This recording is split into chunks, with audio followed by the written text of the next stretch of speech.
Hey guys, tonight we step onto a frozen lake that once echoed with the clang of swords, the groan of timber shields, and the brittle snap of ice beneath the weight of desperate men. And if you're thinking you'd last 5 minutes out here without losing at least one toe to frostbite, well, you're delightfully optimistic. But let's play along. So, before you get comfortable, take a moment to like the video and subscribe, but only if you genuinely enjoy what I do here. And while you're at it, tell me in the comments where you're watching from and what time it is for you right now. Now, dim the lights, maybe turn on a fan for that soft background hum, and let's ease into tonight's journey together. The year is 1242, and the stage is Lake Peipus, a vast sheet of frozen water between what's now Estonia and Russia, gleaming under a pale northern sun, where breath turns to mist before it even leaves your lips. You can imagine the chill sinking into your bones, the wind gnawing at the seams of your imagination, as two armies stare each other down, one draped in black crosses and rigid hierarchy, the other in fur, leather, and a quiet familiarity with winter's cruelty. The Teutonic knights, veterans of holy wars and self-proclaimed soldiers of God, came charging across this frozen mirror to humble a defiant Prince Alexander Nevsky, whose name alone would later melt into legend and political propaganda. But right now he's just a young commander with cold fingers, a brain that won't stop calculating, and a group of men who've been sleeping in huts made of frost-bitten logs and prayers. The battle itself will be short, brutal, and for the Teutons embarrassingly slippery. But tonight we're not just talking tactics, we're slipping into the sensory nightmare of fighting on ice. You feel the air thin, like your lungs are trying to breathe through wool, and the faint creak beneath your boots that makes you wonder if the earth itself resents being a battlefield. This wasn't just any fight. It was a test of physics disguised as faith. There's a mainstream historical fact you might have seen tossed around in documentaries that the knights' heavy armor caused them to crash through the ice and drown en masse, but historians love to ruin a good story, and modern research says the ice was likely thick enough to hold an army. Still, imagine the drama if it weren't sinking armor, bubbles rising under frozen glass, a cinematic defeat before its time. That, of course, is the quirky bit, because every medieval battle had at least one myth designed to make the victors look clever and the losers look ridiculous, and the battle on the ice might just be history's most perfectly frozen punchline. The scholarly debate still simmers today. Was the lake truly cracking beneath the Teutons, or was it all poetic invention by monks with a flair for dramatic justice? Either way, you stand here in the narrative chill, watching white plumes of breath rise from both sides as dawn burns weakly through the haze. The Teutons had come expecting another easy conquest. After all, they'd been steamrolling through the pagan and Orthodox north for decades, planting crosses like territorial flags. They carried the arrogance of men convinced God was literally on their side, and perhaps he was, until he got frostbite. Alexander, meanwhile, knew his terrain. He understood how the spring thaw could turn even the bravest cavalry into floundering statues, and he'd chosen this lake not out of desperation but design. You picture him crouched by the edge of the ice days before the battle, breaking it with a spear tip, testing the cracks, whispering to himself about weight and timing like a medieval meteorologist. It's the kind of tactical forethought that makes modern generals nod approvingly, even if they'd prefer not to admit they learned something from a 20-something in chainmail. But before swords were drawn, the air itself was a weapon. The Teutonic army, having marched across miles of snow crust and half-frozen marsh, was already tired. Their horses snorted clouds of irritation, their nostrils rimmed with frost, their armor stiff with condensation that turned to ice mid-prayer. The Novgorod soldiers, by contrast, wore thick fur, leather mittens, and the confidence of men who'd been battling winter since birth. You can almost smell the smoke from their campfires, sharp, woody, faintly oily, blending with the sour tang of unwashed wool and wet boots.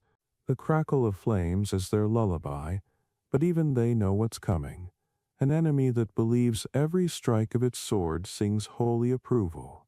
And you, sitting here with your blanket and your warm drink, can't help but imagine that first moment, the silence just before chaos, a silence so thick it feels alive, pressing against the eardrums, waiting for the signal. Some chroniclers claimed the battle began with a trumpet, others say it started with a scream. Both are plausible. History tends to exaggerate both brass and panic. When the first charge came, it wasn't elegant, it was physics having an identity crisis. Iron met ice, hooves slid, spears snapped, shields rang like cracked bells. The Teutonic formation, usually a neat wedge, became a metallic mess the second friction lost its grip. Alexander's forces, lighter and more flexible, swarmed like a blizzard, striking from the flanks. The lake trembled.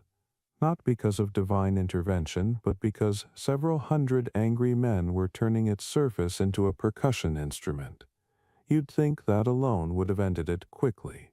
But humans, stubborn as they are, will always test the limits of survival. For every knight who fell, another tried to stand taller, ignoring the way the wind carved frost across his visor.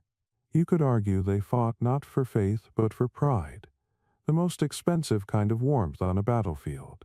And here's where the sleepy tone of this story hums in. Close your eyes for a moment and picture that frozen plain under dim sunlight, like glass reflecting history's exhaustion. You're standing there, hearing muffled shouting through woolen hoods, feeling the air slice your skin, and realizing the absurdity of it all. Men in metal suits fighting over invisible borders, slipping like toddlers on a skating rink, while a young prince rewrites his nation's destiny by simply knowing how ice works. The contrast is almost poetic, almost funny, in that you had to be there kind of way. The longer you stay in this scene, the more you notice small human details.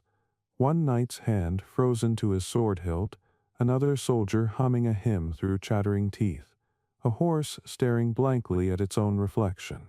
You catch yourself smiling, maybe not out of mockery, but because it's comforting to know history was always a little clumsy. The ice doesn't care about ideology, it cracks the same way for everyone, and that's what makes this battle feel so strangely modern. You could swap the swords for spreadsheets and you'd still find people slipping in the same patterns. As the light fades on that first clash, the air fills with the metallic rhythm of survival.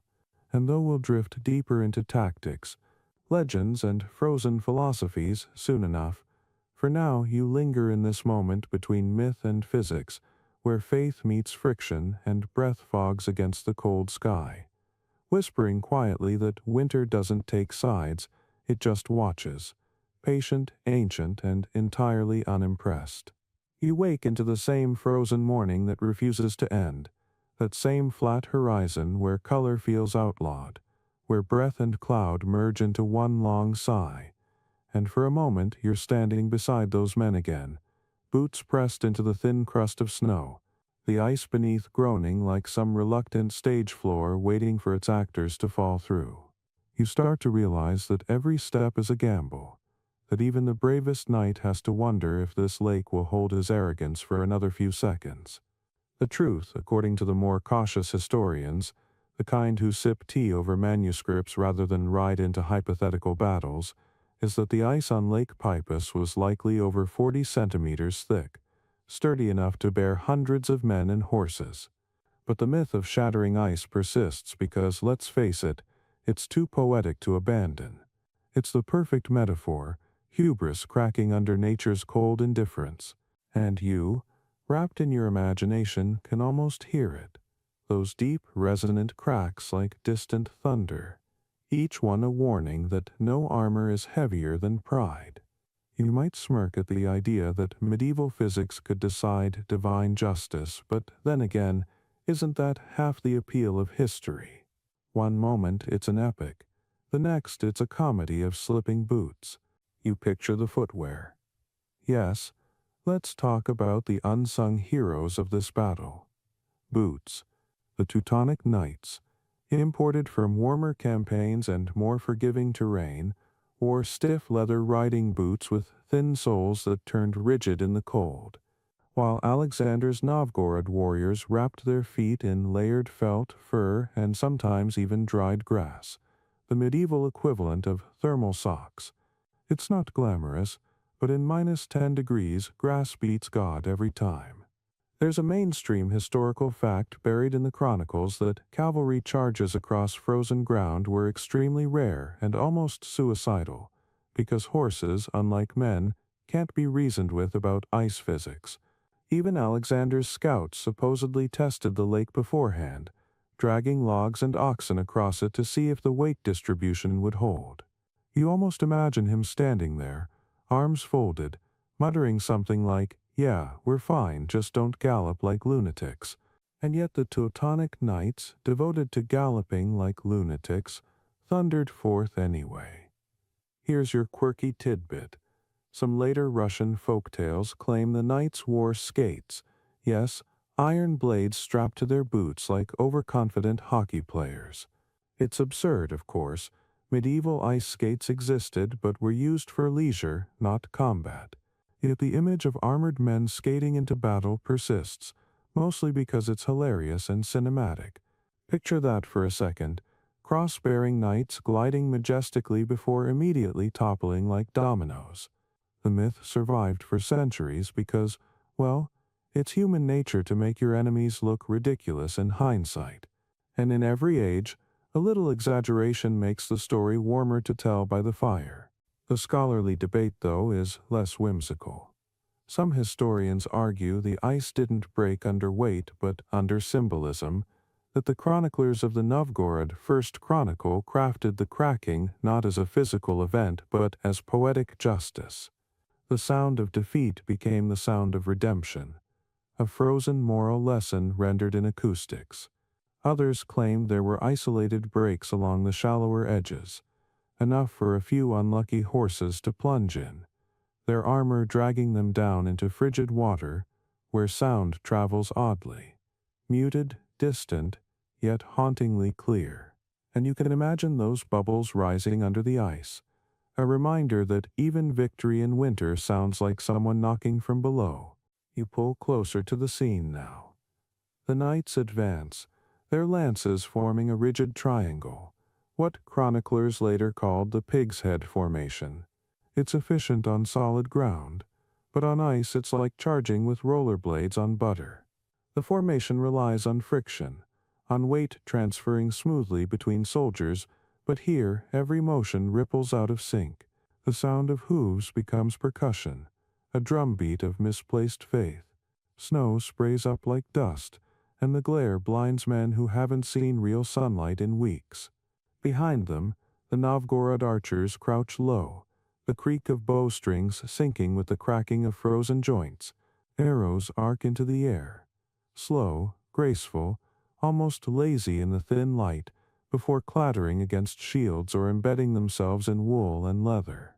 You can almost hear the hiss they make as they pass through the cold air, a sound halfway between a whisper and a warning. You'd think the ice would shatter under that chaos, but instead it flexes, groans, and holds like an old cathedral tolerating too many worshippers. Still, the soldiers can feel it, that faint sway under their boots. And here's where the humor sneaks in. One Teutonic knight, realizing his horse won't move forward, decides to dismount and drag it by the reins, only to have the horse follow him like a reluctant pet. Another loses his footing completely, sliding 10 feet backward while waving his sword like a flag of surrender. You chuckle softly, not out of mockery, but because this is the most relatable battle in history. Every human has slipped on ice, just not usually while carrying a crossbow. Alexander Nevsky, watching from a distance, must have felt the strange satisfaction of a man whose plan is working better than expected. His men feint, lure, and pull the knights toward the weaker sections near the center. The sunlight glints off armor, turning the battlefield into a hall of mirrors, and somewhere in that chaos you catch the smell of horse sweat freezing midair, the flash of red cloth whipping in the wind, the muffled curses in Latin and Old Russian blending into one universal language of "this was a bad idea." You realize that this isn't a story of divine intervention, it's a story of environmental literacy.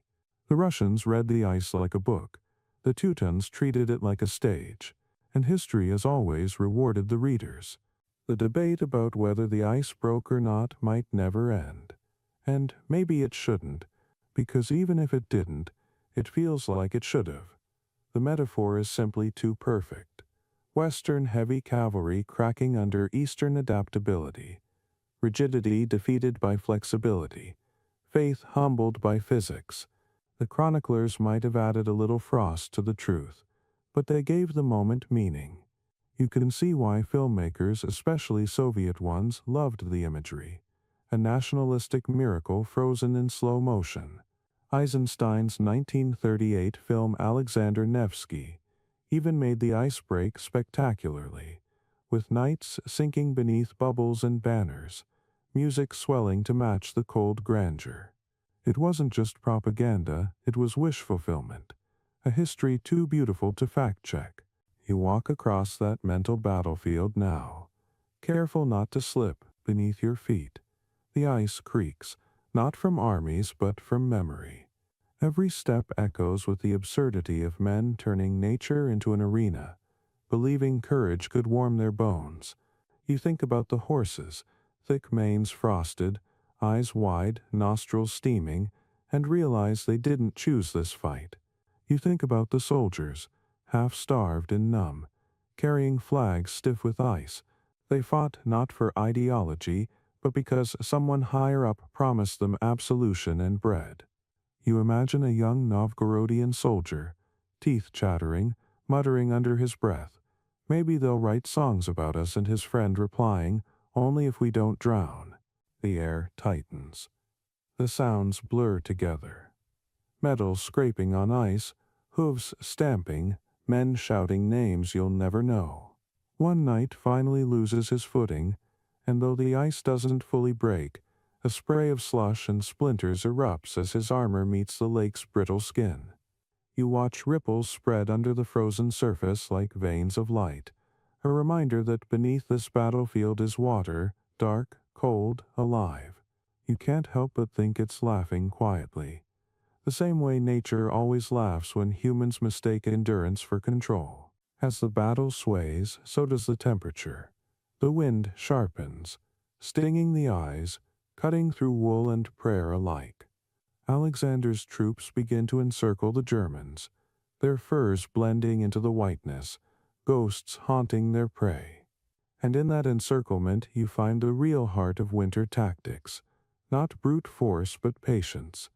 You move like the weather, not against it. You strike only when frost has numbed your enemy's certainty. It's almost philosophical. Those who listen to the ice win. Those who try to command it vanish beneath it. So as you stand here, listening to the wind whistle through imaginary reeds, you smile again at the quiet irony.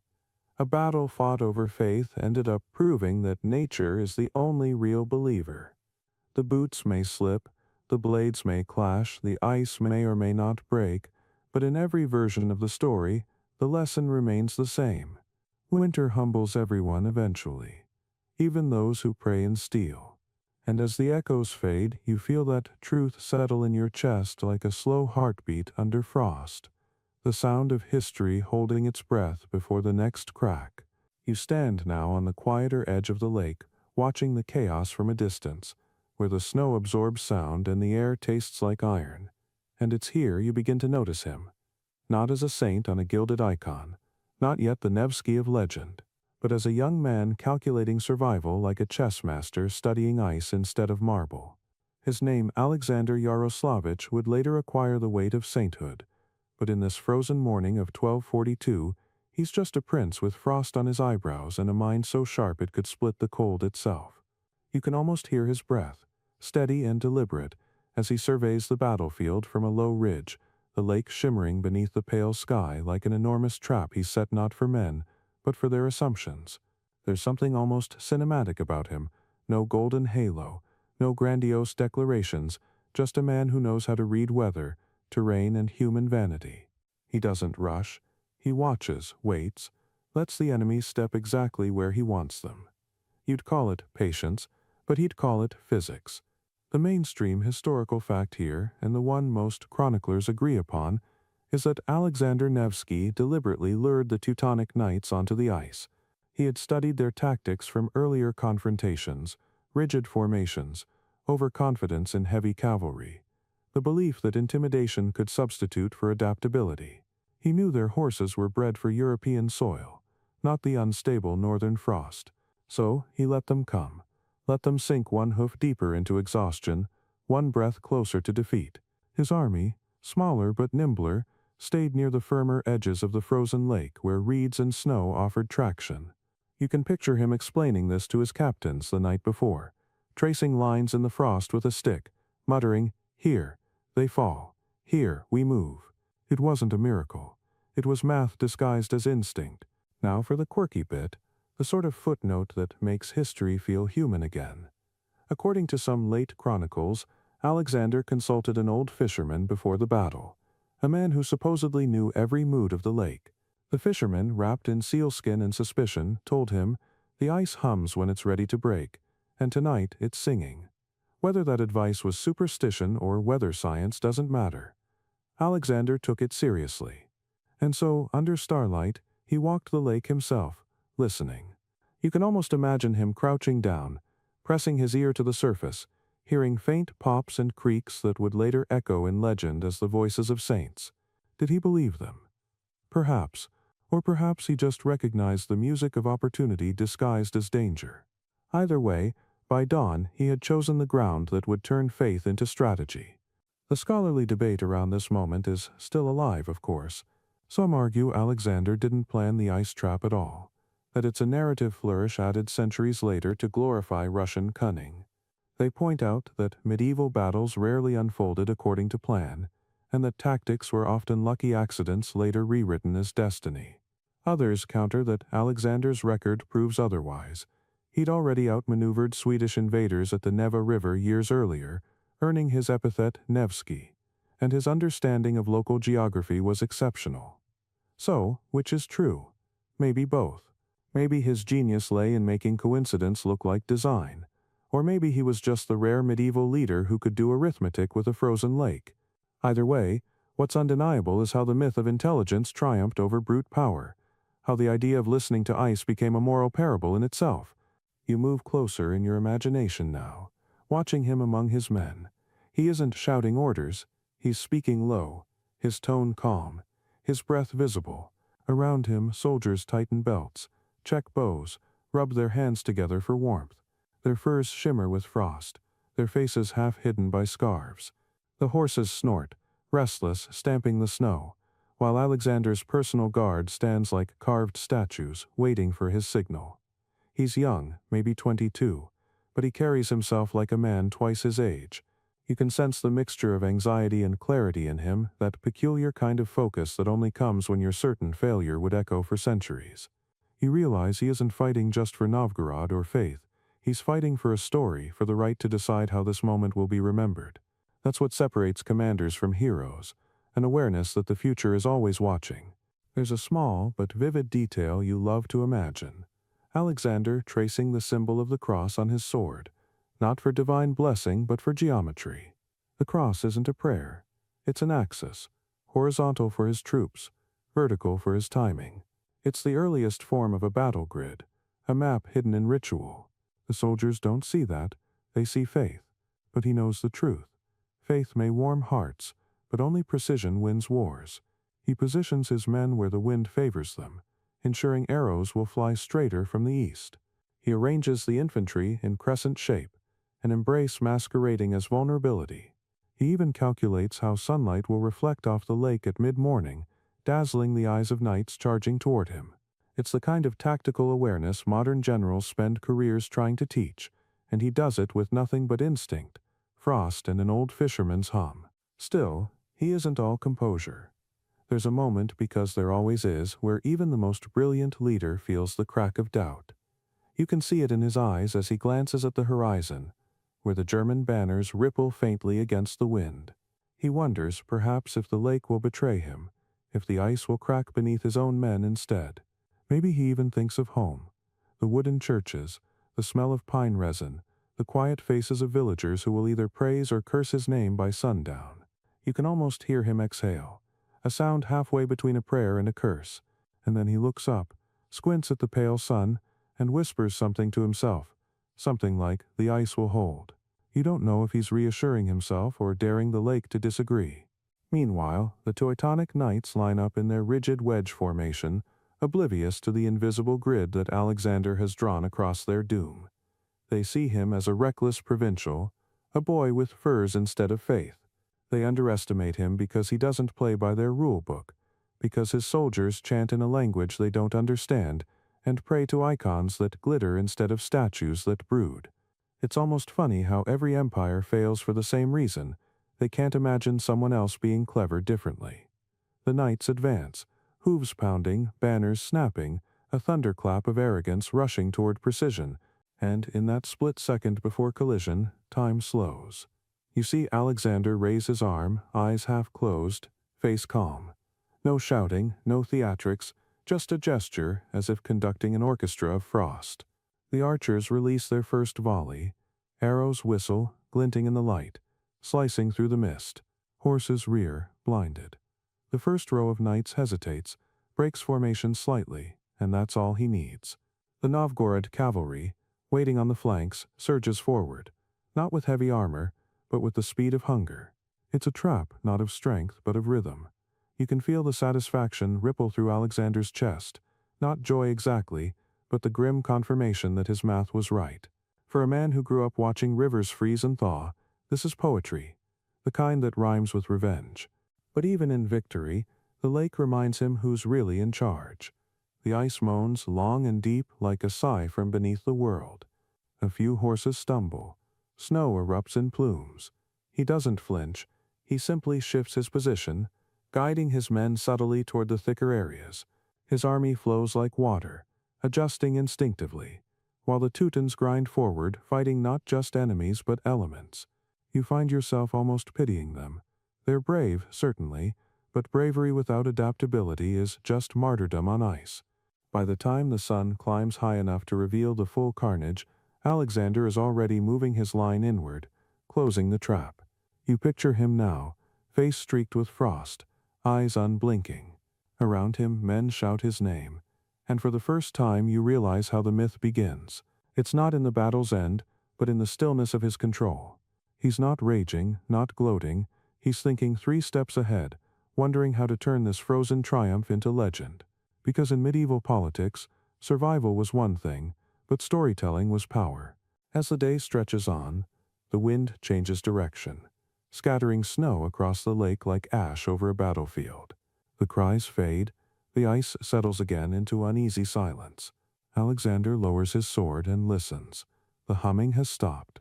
You imagine him exhaling, letting go of the tension that had been holding his body hostage for hours. He turns, glances toward the horizon, and whispers something his men can't hear.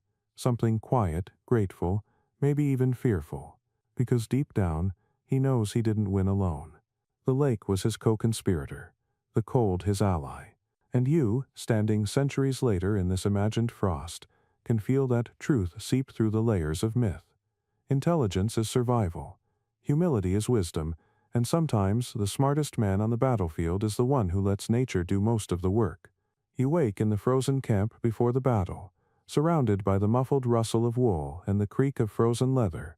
And the first thing you notice is how everything smells faintly of animal fat and smoke, that thick, greasy perfume of survival that clings to every medieval winter morning. You tug at your cloak, brush away a crust of ice from the hem, and imagine trying to dress for war in weather that laughs at human fabrics. This is the part of history that rarely makes it into the chronicles, the endless choreography of layering, sweating, freezing, and swearing that came with simply existing outdoors. The Teutonic knights, proud in their polished armor and white surcoats marked with black crosses, probably looked magnificent at the start of the day, like statues blessed by the northern sun, but by mid-morning they were walking refrigerators. Their armor plate and chainmail layered over padded gambesons was excellent for deflecting arrows but terrible for retaining body heat, and within minutes of exertion, sweat turned to ice inside the joints. You can picture a knight flexing his arm and hearing it crackle like frost on glass, muttering something unholy under his breath. Meanwhile, the Novgorod soldiers dressed in fur and layered wool looked less noble but significantly more comfortable, like walking hearths disguised as peasants. There's a mainstream historical fact often overlooked in retellings of the battle on the ice. Most casualties in winter warfare didn't come from blades, they came from exposure. Hypothermia was the quiet Third Army on every front, the one that didn't care who prayed to which god. You can almost feel it, the way the cold sneaks beneath metal, creeps into marrow, turns fingertips into strangers. You realize that every movement is a negotiation with frost. When you bend, something cracks. When you exhale, the air bites back. One chronicler wrote that the breath of men froze in their beards and rang like bells, which sounds poetic until you remember that frozen hair breaks like glass. And yet, somehow, they endured. The Russians used fur not just for warmth but for flexibility. They wrapped legs in felt and animal skin, leaving ankles free for movement. The Teutons, meanwhile, wrapped faith around themselves like a second cloak, convinced that divine favor was the best insulation. You admire the optimism. It's almost cute. Now, for your quirky bit, the sort of thing that belongs in a museum exhibit labeled Humanity versus Weather, Round 1. Some accounts mention that Russian troops greased their faces with animal fat before battle, believing it would prevent frostbite and even make enemy blows slide off. Imagine 1,000 warriors shining like wax candles in the morning sun, smelling like an entire market's worth of livestock and still managing to look intimidating. You can't help but think of it as medieval SPF 50 protection from the elements, with a side of stench. And here's where humor slips in. Because somewhere on that frozen lake, at least one Teutonic knight must have looked across the lines and thought, why are they all glistening like butter? Before immediately regretting underestimating people who understood winter better than priests understood Latin. The scholarly debate on winter gear in 13th century warfare is surprisingly intense, the sort of topic that fills entire conference panels and footnotes. Some scholars argue that both sides suffered equally, that fur wasn't that much warmer under armor, that body heat trapped beneath layers still turned to ice, and that comfort was largely psychological. Others insist that adaptability and clothing were decisive advantages, that understanding how to layer materials by moisture retention was as crucial as wielding a sword. It's a polite academic way of saying one side dressed like warriors, the other dressed like survivors. But you don't need a doctorate to sense who had the upper hand. Just stand in the middle of a frozen lake with metal on your shoulders and see how long you last. You draw closer to the image now, a Teutonic knight, cheeks raw, breath freezing against his visor, trying to shift his weight while the wind howls through the slits in his helmet. Every gust sounds like mockery. His hands, numb inside metal gauntlets, struggle to grip the reins of his horse, whose own breath steams in frantic clouds. He whispers a prayer, not out of faith but to feel his lips move. Across from him, a Novgorodian archer flexes his fingers inside thick mittens, testing the bowstring, his movements small and efficient, the kind of calm that only comes from being raised in a climate that could kill you by accident. You can almost see the smirk under his fur hood. You dressed wrong, it says without words. It's easy to romanticize this now, centuries later, to see frostbite as part of the noble suffering that fuels legends. But if you pause long enough, you start to understand how absurd it was, how the simple act of staying warm became a moral contest. The Teutonic chroniclers would later describe their soldiers as warmed by faith and divine zeal, which is a poetic way of admitting they froze bravely. Meanwhile, Russian storytellers would make warmth itself a sign of divine favor, turning every surviving soldier into proof that God loved fur. You almost laugh at how theology and thermodynamics collided on that lake, each side trying to turn weather into propaganda. The sensory reality is harsher. Frozen toes, cracked lips, blood that moved like syrup. You imagine a knight removing his glove after the battle and realizing his fingers no longer belong to him. You imagine a peasant soldier wrapping rags tighter around his feet, thinking about home, about soup, about anything that wasn't the sound of armor clinking like icicles. And yet, in that shared suffering, something almost tender emerges, a silent respect between enemies who both knew that winter didn't discriminate.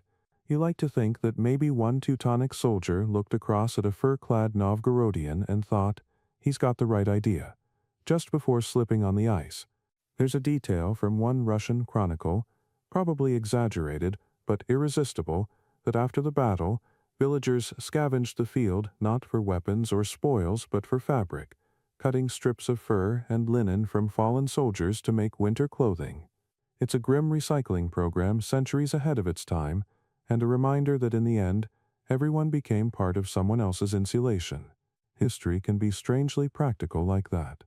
The cold itself was an equalizer.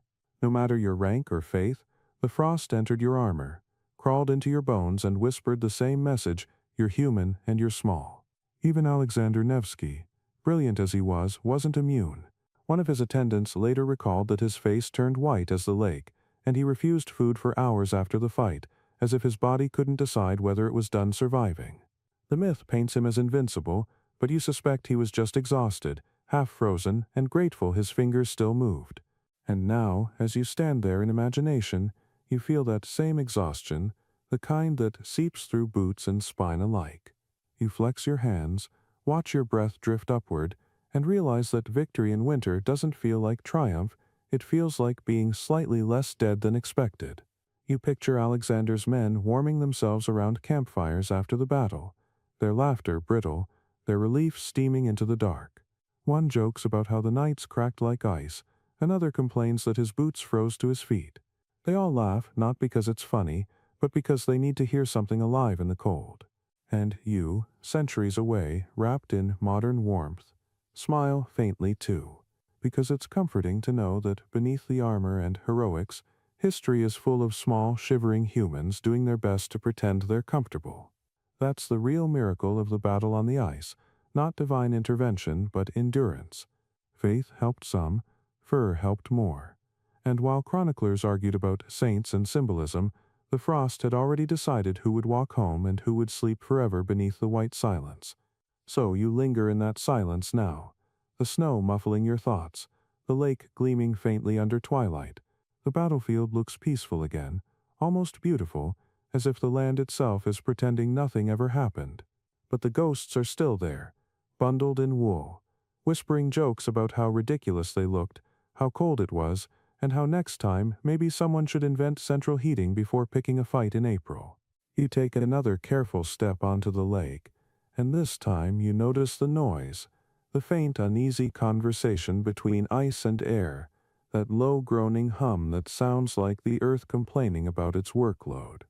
It isn't loud, it's subtle, almost polite, but constant, a vibration you feel more in your ribs than in your ears. The soldiers must have heard it too. Imagine the psychological torture of that sound, every step producing a chorus of cracks that might just be harmless surface stress or might be the first whisper of death by drowning. In a world without microphones or sonar, your ears were your only defense. The ice doesn't shout, it murmurs, and those murmurs can make brave men hesitate. A mainstream historical fact, neatly buried between the poetry, is that medieval chroniclers actually did record this sound. The Livonian Rhymed Chronicle, one of the Teutons' favorite PR pamphlets, describes the lake singing during the battle, a sound the monks later reinterpreted as the wailing of souls. You wonder how something as scientific as shifting pressure could turn into theology overnight. But then again, that's how history often freezes, through metaphor first, through logic later. If you crouch down, the noise deepens. It's rhythmic now, a pulse running beneath your boots, matching your heartbeat. You can imagine Alexander Nevsky standing on the ridge, hearing the same vibration and realizing it's not just nature, it's information. He knows that the lake near the center is thinner, the layers less uniform, the bubbles trapped beneath like little warning beacons. His scouts had tested it days earlier by hammering poles into the ice, listening to the timbre of the echo. A clear tone meant strength. A dull tone meant danger. That's the kind of empirical science nobody in armor cared to learn. The Teutonic knights, gallant but geometrically illiterate, heard the same hum and assumed it was the voice of heaven.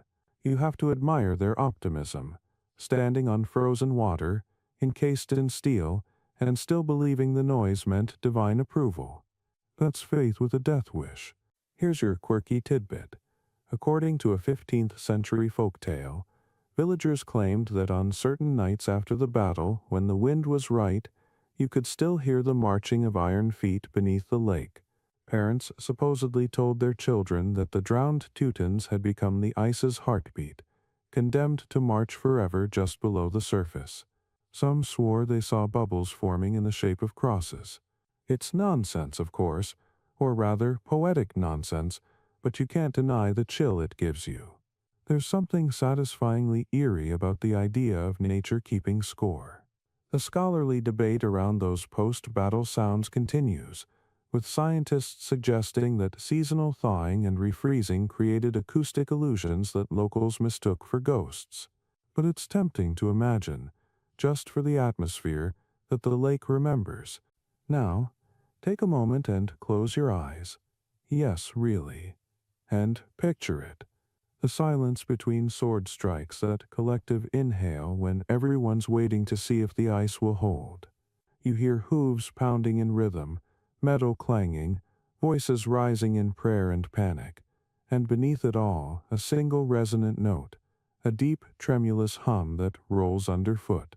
It's not loud enough to terrify, it's just enough to make you wonder if the world is alive and very slightly annoyed. You step again, and there it is, Krr, thunk, Krr. The ice talks like an old man muttering about how people don't respect it anymore, and you think, no wonder medieval people thought this was holy ground. It sounds like a sermon. There's another angle to this sound, one that modern historians rarely mention. It wasn't just a physical phenomenon, it was psychological warfare. The Teutonic knights, trained for open field charges, relied on the morale-boosting thunder of hooves and armor. But on ice, that sound betrayed them.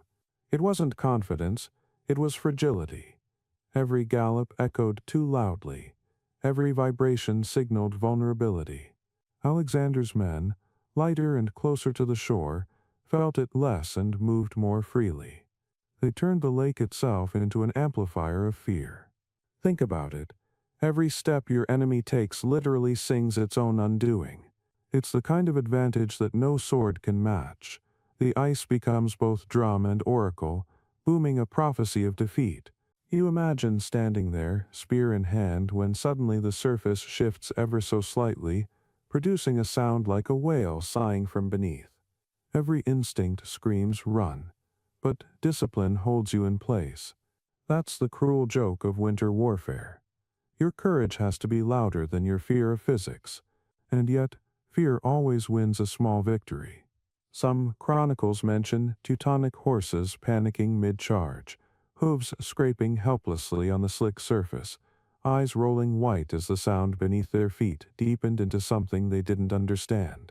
Horses know when the ground lies. You picture one knight clutching his reins tighter, whispering, "Easy, boy," even as his own voice trembles. Faith can steady a man's heart, but it doesn't silence the noise of nature reminding him that he's a guest here, not a conqueror. Let's linger for a moment on what that must have felt like. You're breathing through your mouth to keep the frost from stabbing your lungs. Your ears ache from the cold, yet you strain them to catch every crack, every shift. The sound of metal boots scraping ice mixes with the creak of frozen wood from broken spears. Somewhere, far away, you hear the hiss of arrows slicing the air. Sharp, almost delicate compared to the rumbling below. It's like listening to an orchestra where every instrument resents the others. And yet, within that dissonance, you find rhythm. The clatter of hooves, the shriek of wind, the bass line of the ice. You realize this isn't just a battle. It's a performance. Every sound tells a story. Every echo a confession. The longer you listen, the more the line between myth and reality blurs. Maybe the ice really did crack in places. Maybe it didn't. But even if it held, the imagination of those who stood upon it would have done the rest. The human mind loves to turn danger into drama. Fear needs a soundtrack. You can see it now. After the battle, huddled around a fire, soldiers retelling the day's events, each one making the ice sound louder, more sentient. It howled, one says. It sang, says another. By morning, someone's already writing it down, convinced the lake had opinions. And you find yourself nodding along, because deep down you want it to be true too. History feels more alive when it hums. A fun aside, modern scientists who've studied similar frozen lakes in northern Europe say that ice under stress can produce frequencies up to 200 Hz, often perceived as booming or singing. It's called acoustic dispersion, caused by expanding and contracting layers of ice reacting to temperature changes. If you were standing there in 1242, you'd hear what sounds like an ancient organ tuning itself beneath your feet. No wonder they thought it was divine. The battle on the ice might have been one of the loudest silent battles in history. But let's zoom back into that moment. The battle's midpoint.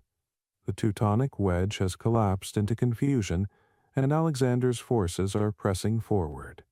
You can see him on the ridge again, listening not to the shouts but to the rhythm below. Every commander has a sense of timing, but Alexander's is almost supernatural. He knows when to advance, when to stop, guided not by banners but by the ice's breathing.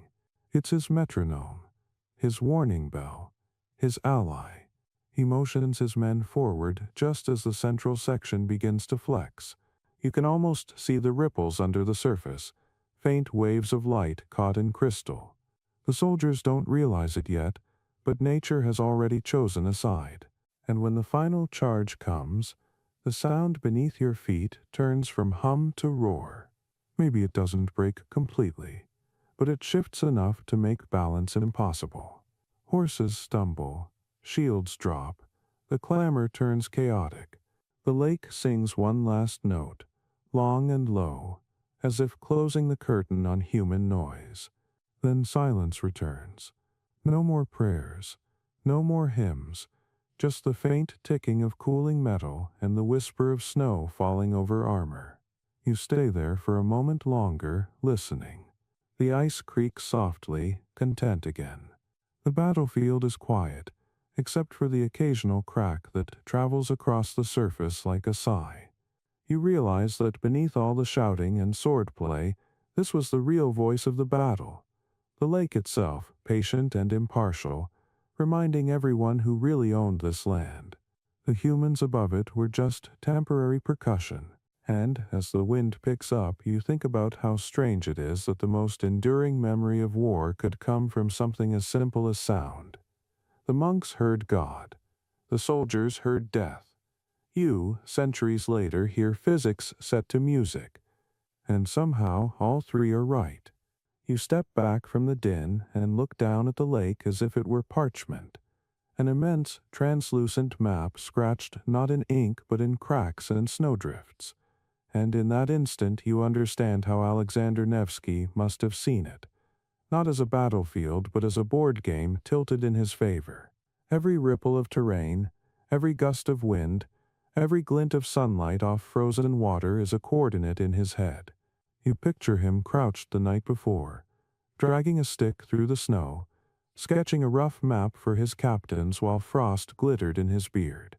He marks the soft edges where reeds peek through the ice, safer footing. He taps the middle where the lake is bare and glassy. Here, he probably says we let them sink in their own weight. It's almost funny how this looks less like war and more like carpentry. Measure twice, fight once. The mainstream historical fact buried beneath all the heroic verse is that Alexander divided his forces with remarkable precision, his infantry arranged in a concave arc along the shore, his light cavalry hidden in the woods, and a small reserve tucked behind a ridge to plug gaps when things turned chaotic. It was a shape that invited arrogance, a tactical come closer whispered through formation. The Teutonic wedge saw weakness, Alexander saw bait. Now for your quirky detail. One obscure 14th century manuscript mentions that the Novgorod scouts used pine resin smeared on tree trunks to mark direction in the snow, and when the resin froze it gleamed like glass under moonlight, a medieval version of reflective tape. You grin at the image of a fur-clad soldier testing visibility with a torch, muttering, "Yep, that'll catch the light." Small, ingenious touches like that rarely make it into epic ballads, yet they're the reason epic ballads exist at all. While historians debate armor thickness and divine providence, someone out there was just really good at forestry. The scholarly debate over these frozen strategy maps is its own battlefield.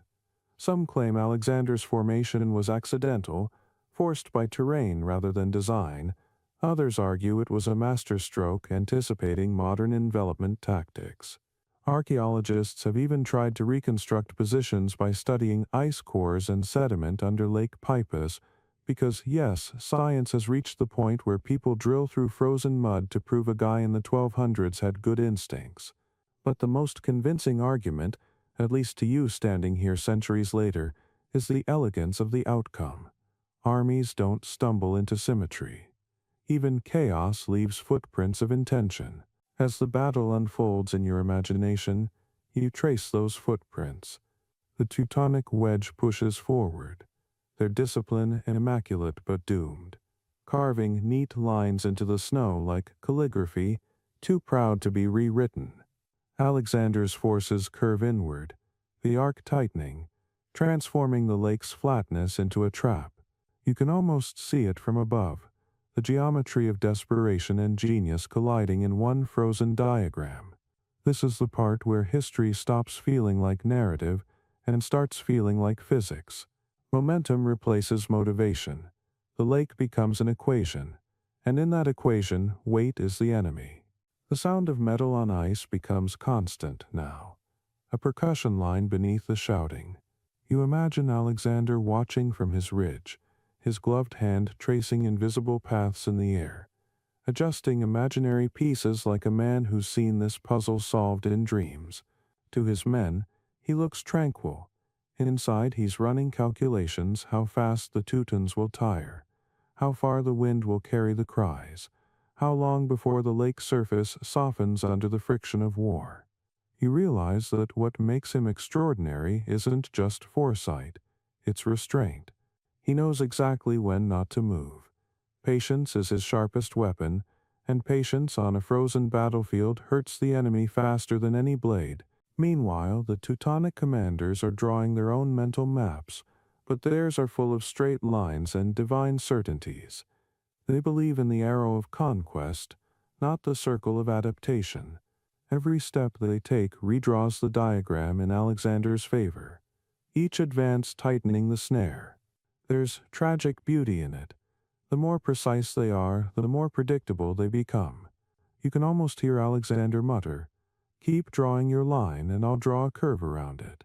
Let's pause to appreciate how visual this all is. The ice beneath them is pale blue streaked with white fractures, a natural grid that reflects the sky. From above, you'd swear you were looking at a chessboard painted by God with a slightly cruel sense of humor. Each soldier a pawn, each horse a rook gliding awkwardly across the frozen squares.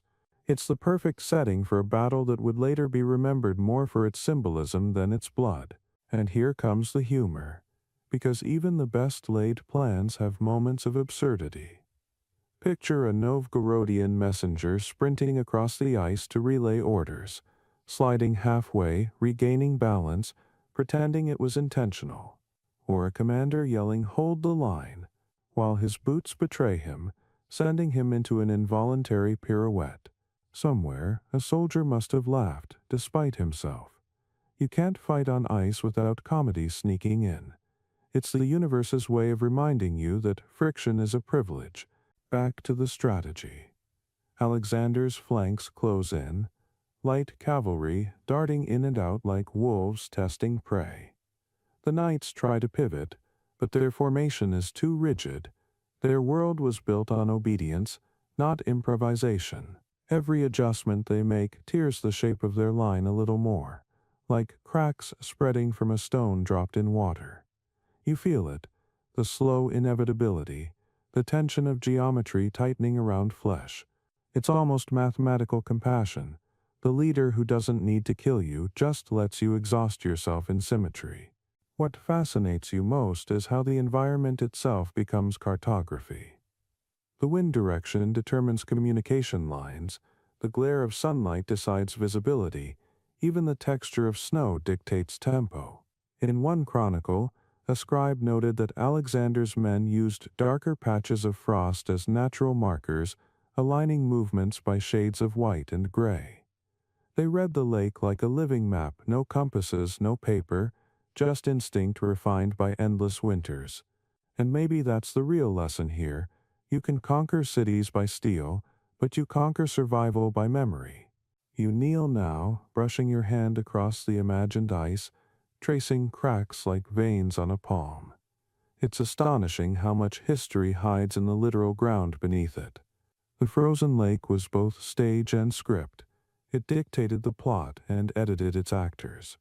Every decision Alexander made, where to stand, when to charge, when to wait, was written in its texture long before swords were drawn. It's tempting to call it destiny, but that cheapens the craftsmanship. This wasn't fate, it was fluency.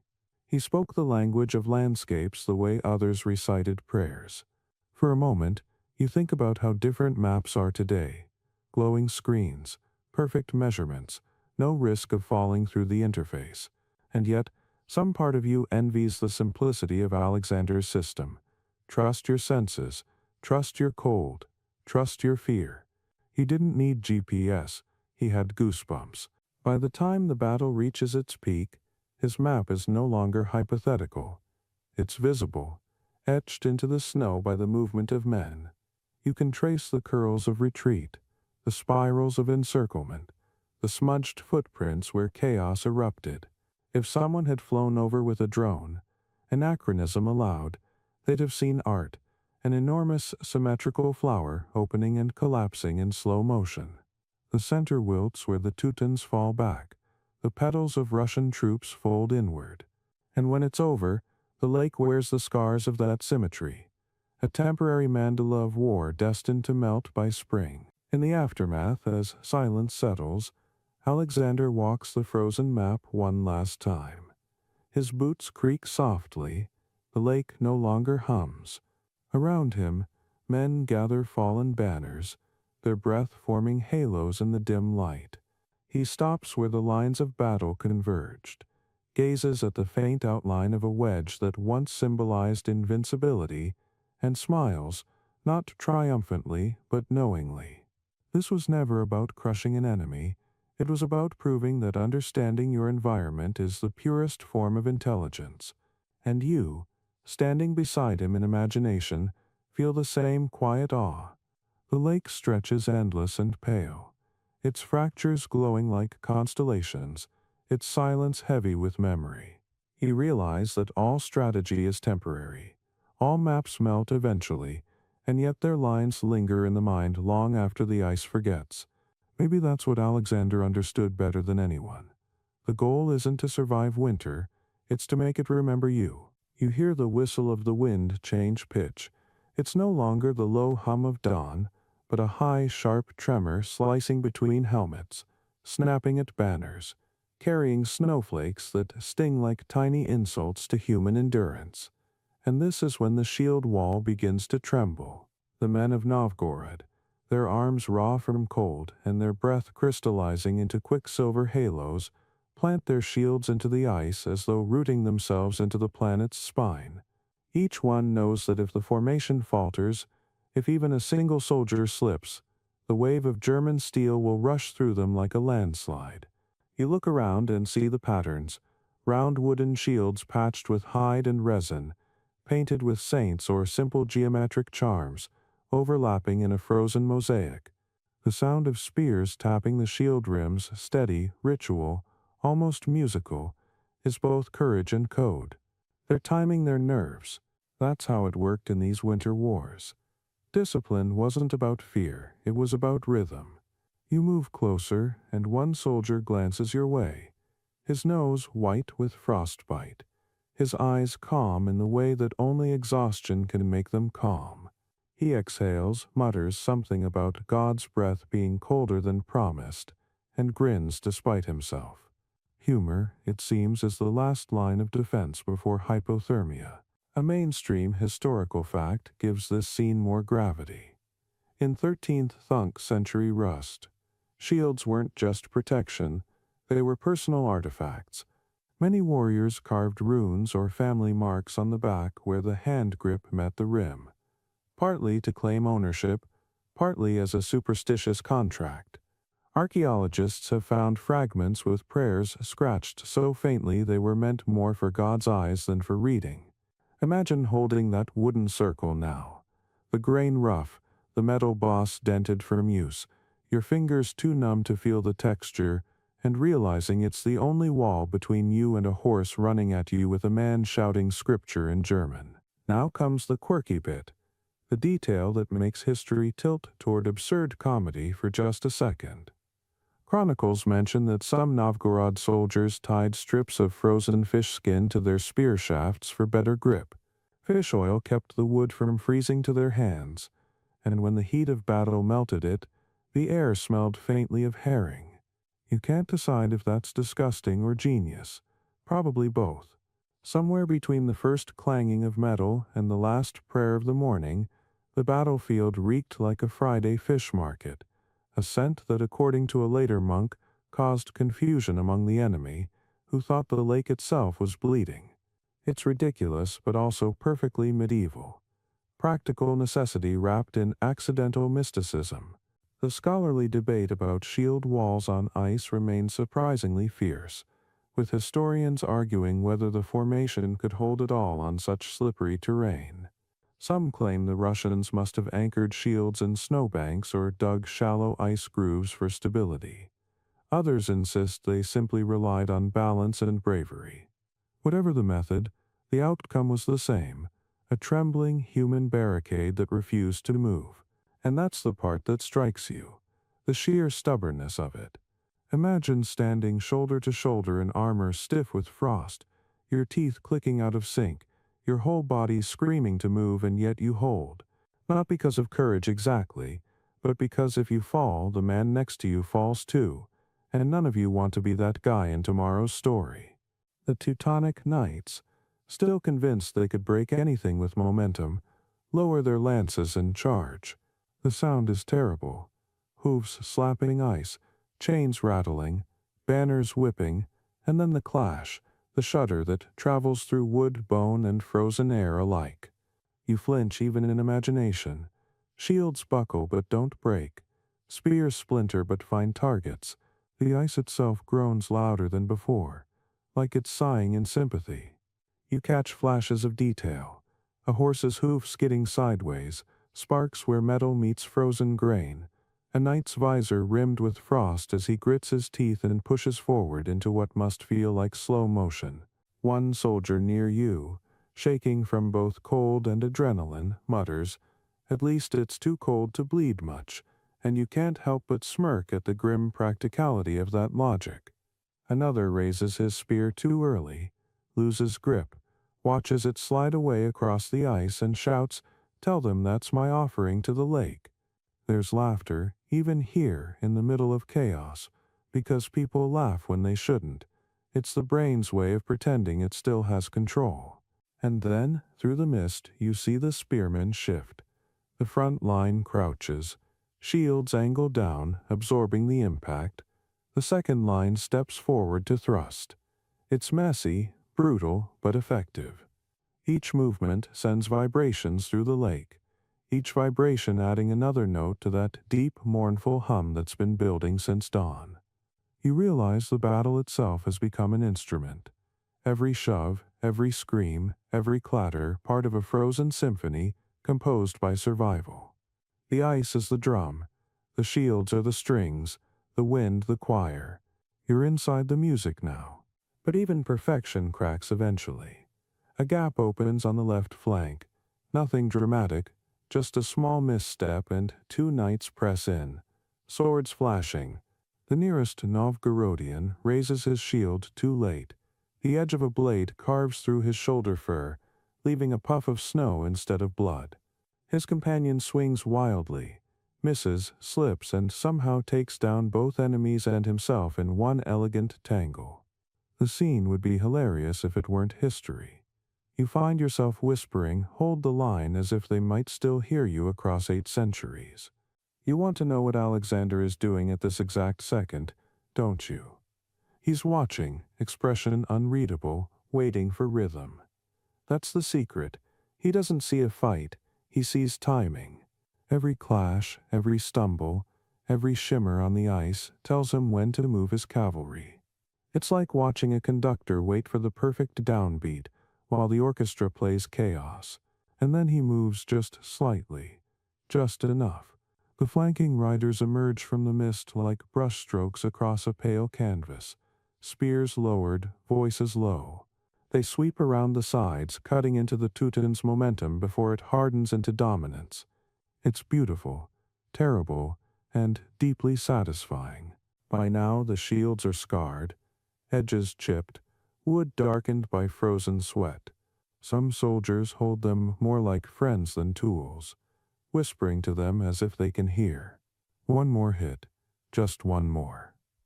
The cold has slowed everything. Reflexes, fear, even pain. You realize that the shivers have stopped. That's not good. That means their bodies are giving up on warmth. But they don't know it yet. Or maybe they do and don't care. Either way, they keep swinging, keep chanting. You can feel the vibration of it in your chest, a deep, slow heartbeat that belongs to both men and landscape. And then, almost imperceptibly, the rhythm changes. The Teutonic formation falters. Too many have fallen. Too few can lift their arms. The shield wall straightens. The Novgorod men push forward, their steps measured and methodical, like monks finishing a ritual. The sound of shattering wood fades into the gentler sound of boots crunching snow. The battle isn't over yet, but its energy has turned a slow tilt from survival to dominance. You look around and see faces smeared with frost, eyes half-lidded in exhaustion, lips muttering prayers that sound suspiciously like curses. You find yourself focusing again on one small thing. A single shield lying on the ice, cracked in two, steam rising faintly from the wood where a hand's warmth lingers. It's strange how history always leaves behind symbols like that, silent and literal. You know that when the lake melts, that shield will sink, and centuries later divers might find it, lift it out of the muck and call it artifact. But right now, in this imagined moment, it's just proof that someone stood here and refused to move. The wind eases. The hum beneath your feet grows quiet again. The formation holds. For a heartbeat, the entire battlefield seems to exhale together. A long shivering sigh that fogs the air like the breath of a giant sleeping under the ice. You realize that what you're witnessing isn't just strategy, it's the triumph of rhythm over chaos, of coordination over panic, of humanity insisting on pattern even in freezing disorder. And as you listen to the faint clatter of spears settling, to the muffled laughter of men too tired to celebrate, you understand that victory, like warmth, comes in pulses, not sudden flames but slow returns of life. You step back, letting the scene fade. The shields blur into shapes, the spears become shadows, the sound of shivering dissolves into silence. The lake is still again, and in that stillness, if you listen closely, you can almost hear the faint echo of discipline, the ghost of footsteps, the rattle of shields, and one soldier's quiet chuckle, carried forward by the wind like a promise that even on ice courage can find its footing. The moment it happens, it isn't a dramatic shattering of ice or a thunderclap of divine justice. It's a sound so small you'd almost miss it, the faint click of a horseshoe sliding sideways. One slip becomes three becomes a pattern, and suddenly the rhythm of the Teutonic charge turns discordant. From Alexander's vantage on the ridge, it must have looked like choreography dissolving into panic, the kind of moment a general feels more than sees. You picture him narrowing his eyes, waiting for the beat between noise and silence that tells him the enemy's formation has lost its pulse. And then, there it is, the first true collapse, invisible to most but unmistakable to him, the tip of the Teutonic wedge folding inward like a broken quill. The knights, bred for precision, begin to stumble, their horses' hooves scraping across the ice with a dull, uneven clatter. What had once been a solid wall of faith and armor is now a shimmering mess of motion and confusion. The mainstream historical fact, confirmed by both Russian and German chronicles, is that the Teutonic front line did indeed break first, not because of the ice giving way, but because of its treacherous slipperiness. Their heavy cavalry lost momentum. A knight in full armor weighed close to 100 kilograms, his horse another 400. That much weight on iron shoes over frost-slick terrain is physics begging for humility. Even if the lake didn't crack beneath them, it punished arrogance in smaller, subtler ways, through micro-slips, delayed reactions, misplaced hooves. It's oddly satisfying to know that what theology and swords couldn't achieve, friction did. For your quirky fact, let's savor one of those footnotes that make historians grin. A 17th century retelling claims that during the collapse, a knight called Friedrich von Wildenrode shouted, "God's earth has betrayed us," right before his horse spun out from under him, sending him sliding across the ice like a fallen saint on a pilgrimage to nowhere. Of course, he didn't mean it literally, he meant the battlefield. But the line stuck. Later chroniclers borrowed it as poetic shorthand for divine irony, the frozen ground rejecting the righteous. Some modern scholars think that line alone did more for Alexander's legend than the victory itself. The scholarly debate around this collapse is fascinatingly human. German historians argue that the defeat was due to exhaustion and poor communication, not divine punishment or environmental cunning. Russian accounts, on the other hand, immortalize it as providence rewarded, a holy reversal written in frost. The truth probably lives in between, as truth often does. You can almost imagine a modern researcher sighing over a medieval manuscript and saying, "Could everyone please stop exaggerating?" before realizing that exaggeration is the entire point of medieval storytelling. You step closer into the chaos now. The knights are shouting, their voices echoing weirdly across the ice, muffled by helmets and wind. Horses scream, a sound you don't forget once you've heard it. And men flail, their balance gone. Some dismount to fight on foot, but the ground beneath them refuses cooperation. Swords scrape, shields clang, the lake hums ominously, half amused, half offended. The Teutons, once the masters of order, are now trapped in slapstick tragedy. You can't help but smirk, just a little, because there's a dark comedy to it all. These are men who trained for years in perfect formations, undone by frozen water. It's like watching a Shakespearean hero trip on his own soliloquy. Meanwhile, Alexander's troops move like smoke. His cavalry sweeps around the flanks in disciplined arcs, cutting through exposed sides. Archers crouch along the shore, sending volleys that hiss through the air like falling icicles. Each arrow finds an echo in the armor it strikes. You can hear it. Ping, ping, thunk. One knight drops to a knee, another flails his sword in panic, hitting nothing but wind. And then the shouting changes tone from defiance to fear. That's the true sign of collapse. Not when formation breaks, but when sound does. You can feel the lake vibrating beneath your boots again, but this time it's not from pressure, it's from the rhythm of retreat. The Teutons are pulling back instinctively, their wedge turning into a shrinking knot. Their banners flutter erratically, black crosses distorted by wind and motion. Somewhere in the distance, a Teutonic priest tries to rally them, holding up a crucifix that gleams weakly in the sun, but his voice disappears into the roar. You imagine what he must be thinking, that faith should be louder than fear, that miracles happen to those who believe hard enough. And yet, the only miracle here is physics doing its job. You catch sight of Alexander again, still, calm, unmoving. He's not celebrating, he's listening, the way a hunter listens for the last rustle of prey. The ice moans softly like an old god snoring. He lowers his sword, signals his archers to hold, and watches as the last of the knights scatter toward the shallows. You can sense the restraint in him. He doesn't want to chase them into open water. He knows victory tastes better when it freezes slowly. Let's pause and take in what that must have felt like from the losing side. You're a knight who's crossed half of Europe, armed with faith, discipline, and the best iron money can buy. You believe the enemy are pagans or schismatics, lesser souls waiting to be corrected. You ride into battle expecting triumph, and suddenly everything you trust betrays you. Your horse, your footing, your allies, even the ground itself. You look down and see your reflection in the ice, cracked, warped, shimmering like a ghost, and for the first time you understand how fragile your holiness really is. That realization must have been colder than the air.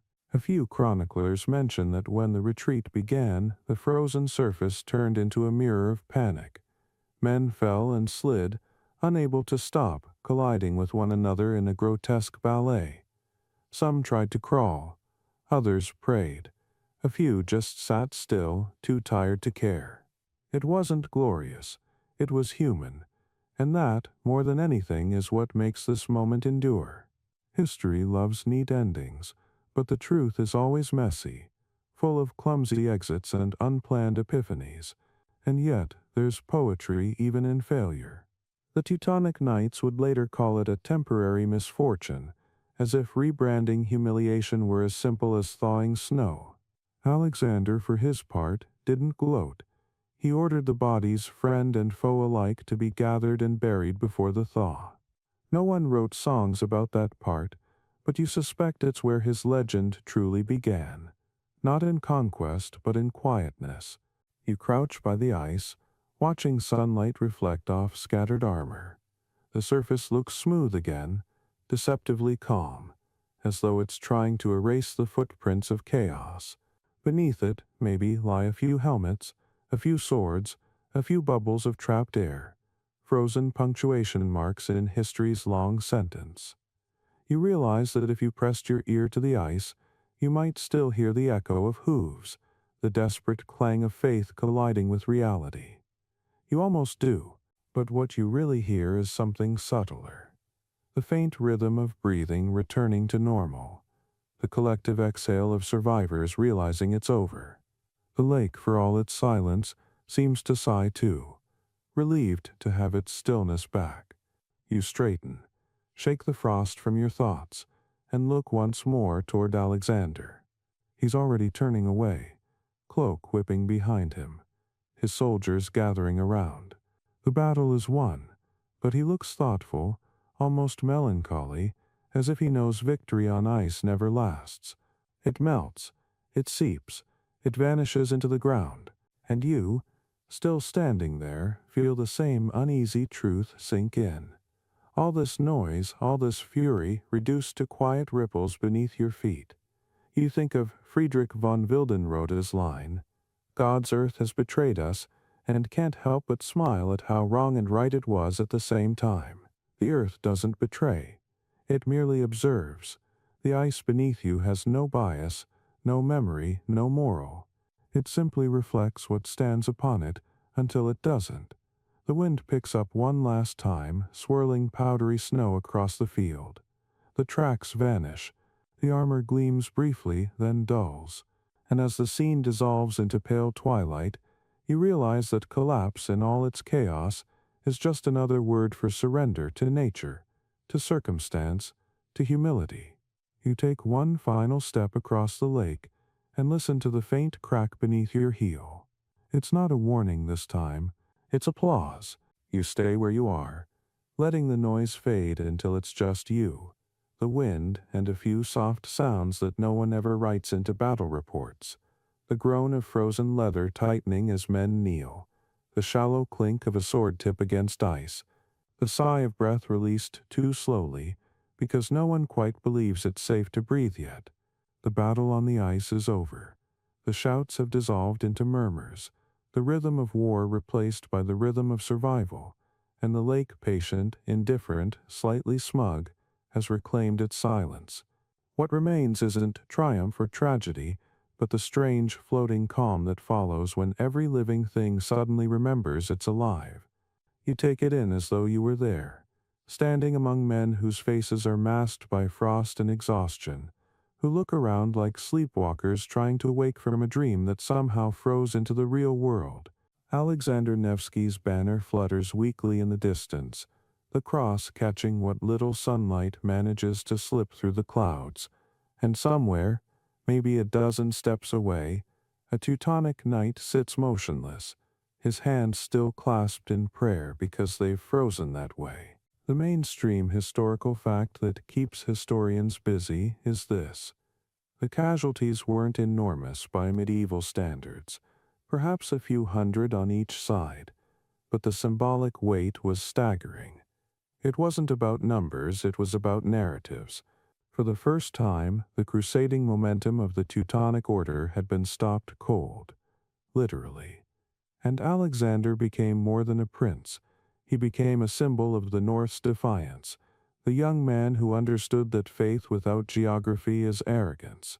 The monks of Novgorod wrote that the lake itself was the wall of our salvation, a line so elegant that you can feel them smiling as they penned it.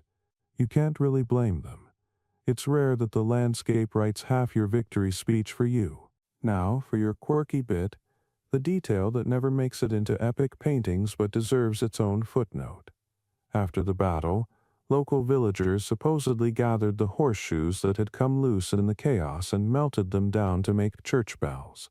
The story goes that when those bells first rang, their tone was uneven, half triumphant, half mournful, because the metal remembered too much of the battlefield. The legend claims they rang differently on cold days, as if the sound carried the frozen echo of hooves. It's probably nonsense, but you like to imagine it's true, because history without a little poetic metallurgy is just paperwork.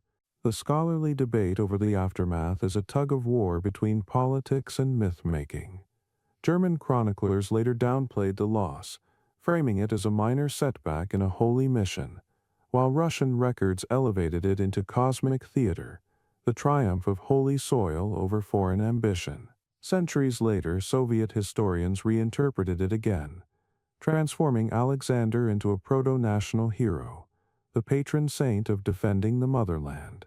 The poor guy couldn't rest even in death.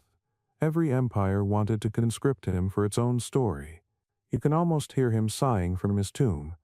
Can't a man win one battle without becoming a metaphor? You crouch beside one of the fallen shields half buried in snow. It's cracked, the paint faded, but you can still see the faint outline of a handprint on the inside. The fingers are splayed, almost like they were pressing outward at the moment of death, as if refusing to let go. The frost has sealed it shut. Around you, the survivors are quiet, moving slowly, methodically. They stack weapons, collect arrows, pull cloaks tighter. No one cheers. Victory on ice isn't loud. It's cautious, subdued, suspicious of itself. Alexander walks among them, his breath fogging in front of his face, his boots crunching softly. He doesn't look victorious. He looks older. Maybe every commander ages a decade after a day like this. And then there's the lake. Always the lake. Its surface, cracked and scored, now reflects a distorted sky. You walk across it and catch glimpses of shapes below. Dark patches that could be rocks or could be the outlines of horses and men resting just beneath the surface. The ice makes no distinction between the living and the dead. It just keeps everything equally cold. The wind moves over it, reshaping drifts of snow into smooth, deceptive curves, erasing the footprints of both armies. Within hours, the battlefield will look untouched, and if you came upon it without context, you'd never guess that so much noise once lived here. That's what winter does. It doesn't just cover wounds, it edits them. You think about how every retelling of this battle begins and ends with sound. The hum before the clash, the roar of impact, the silence after. And now, in this last phase, the silence feels almost heavy, as though the ice itself has absorbed all the voices it can hold. Somewhere nearby, a priest recites a prayer in Old Church Slavonic, his voice trembling not from faith but from cold. The words drift upward, freeze, and fall back down like snowflakes. You realize the whole landscape has become a reliquary. Every gust of wind, every patch of frost, carrying the residue of intention. The men begin to leave. They drag the wounded on makeshift sleds, the scraping wood making long, drawn-out moans that echo across the lake. The horses, limping and snorting steam, are led slowly toward the forest.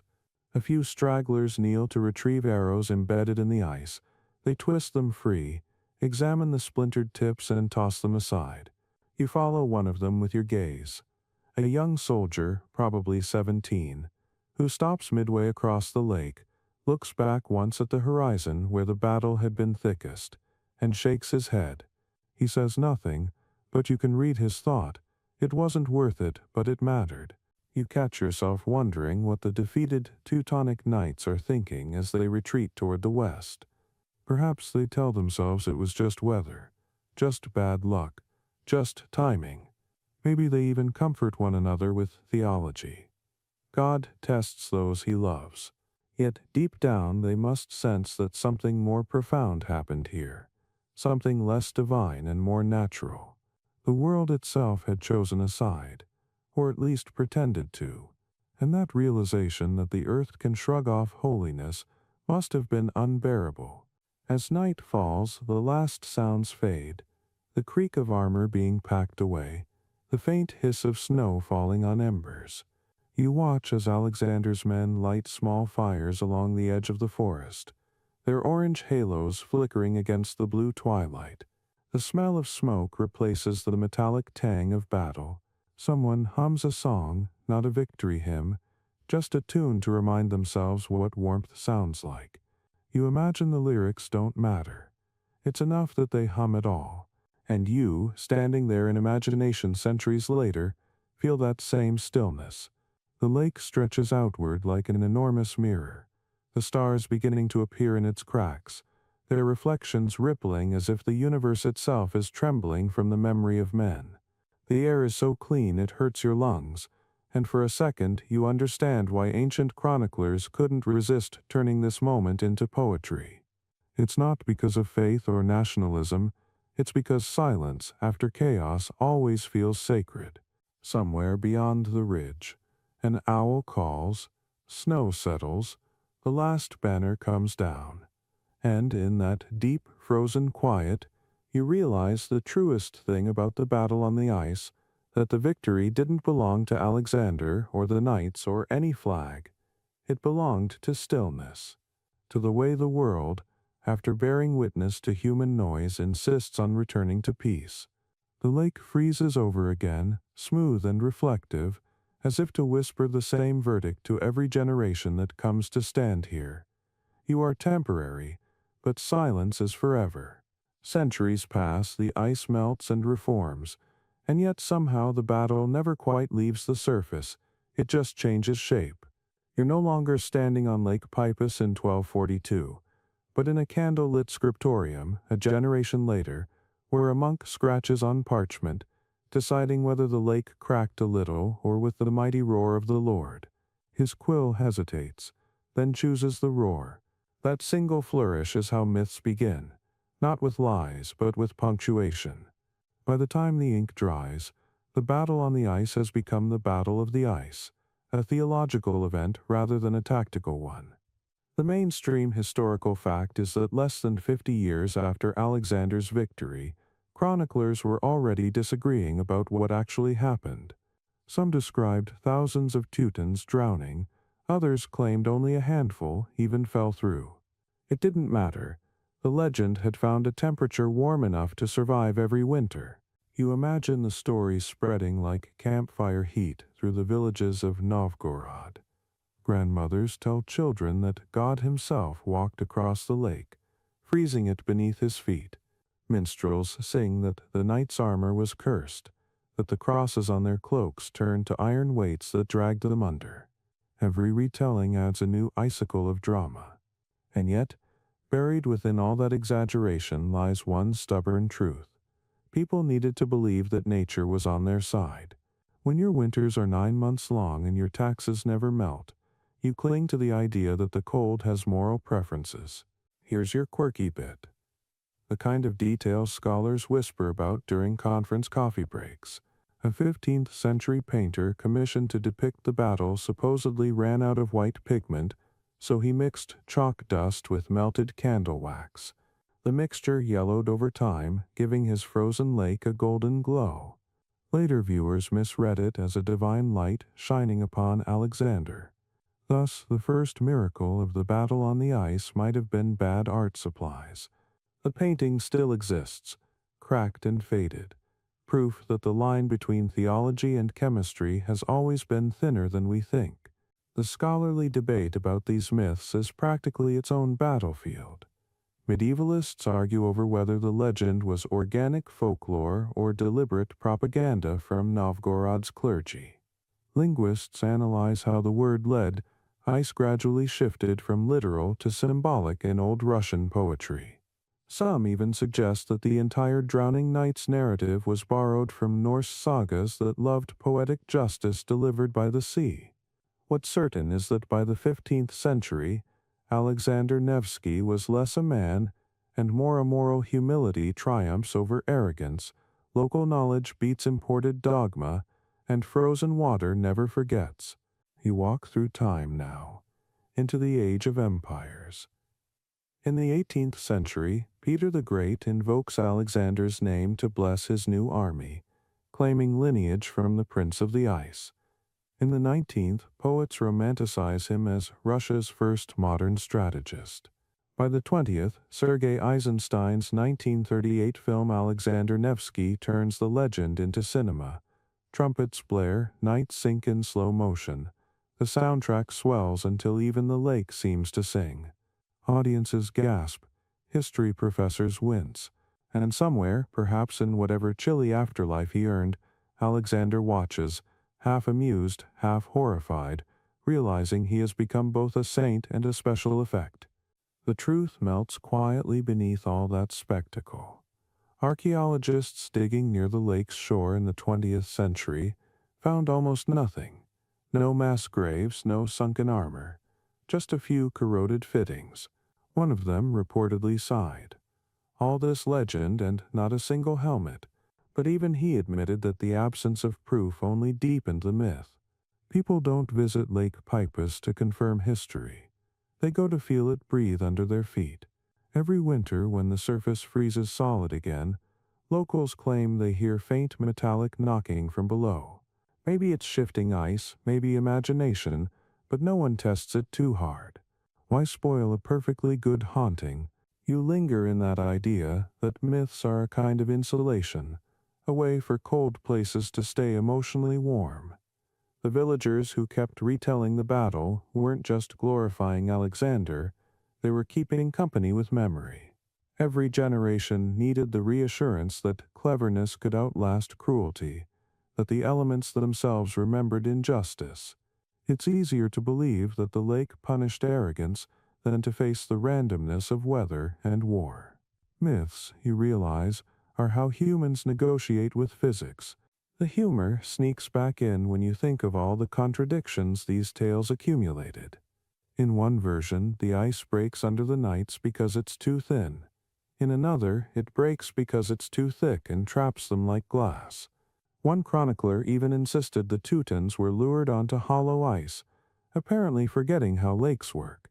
Yet every storyteller swore he'd heard it from someone who'd spoken to a survivor. It's gossip dressed as gospel, and you can't help but love it. History may be written by victors, but folklore is written by the comfortably indoors. Some myths, though, don't vanish. They evolve.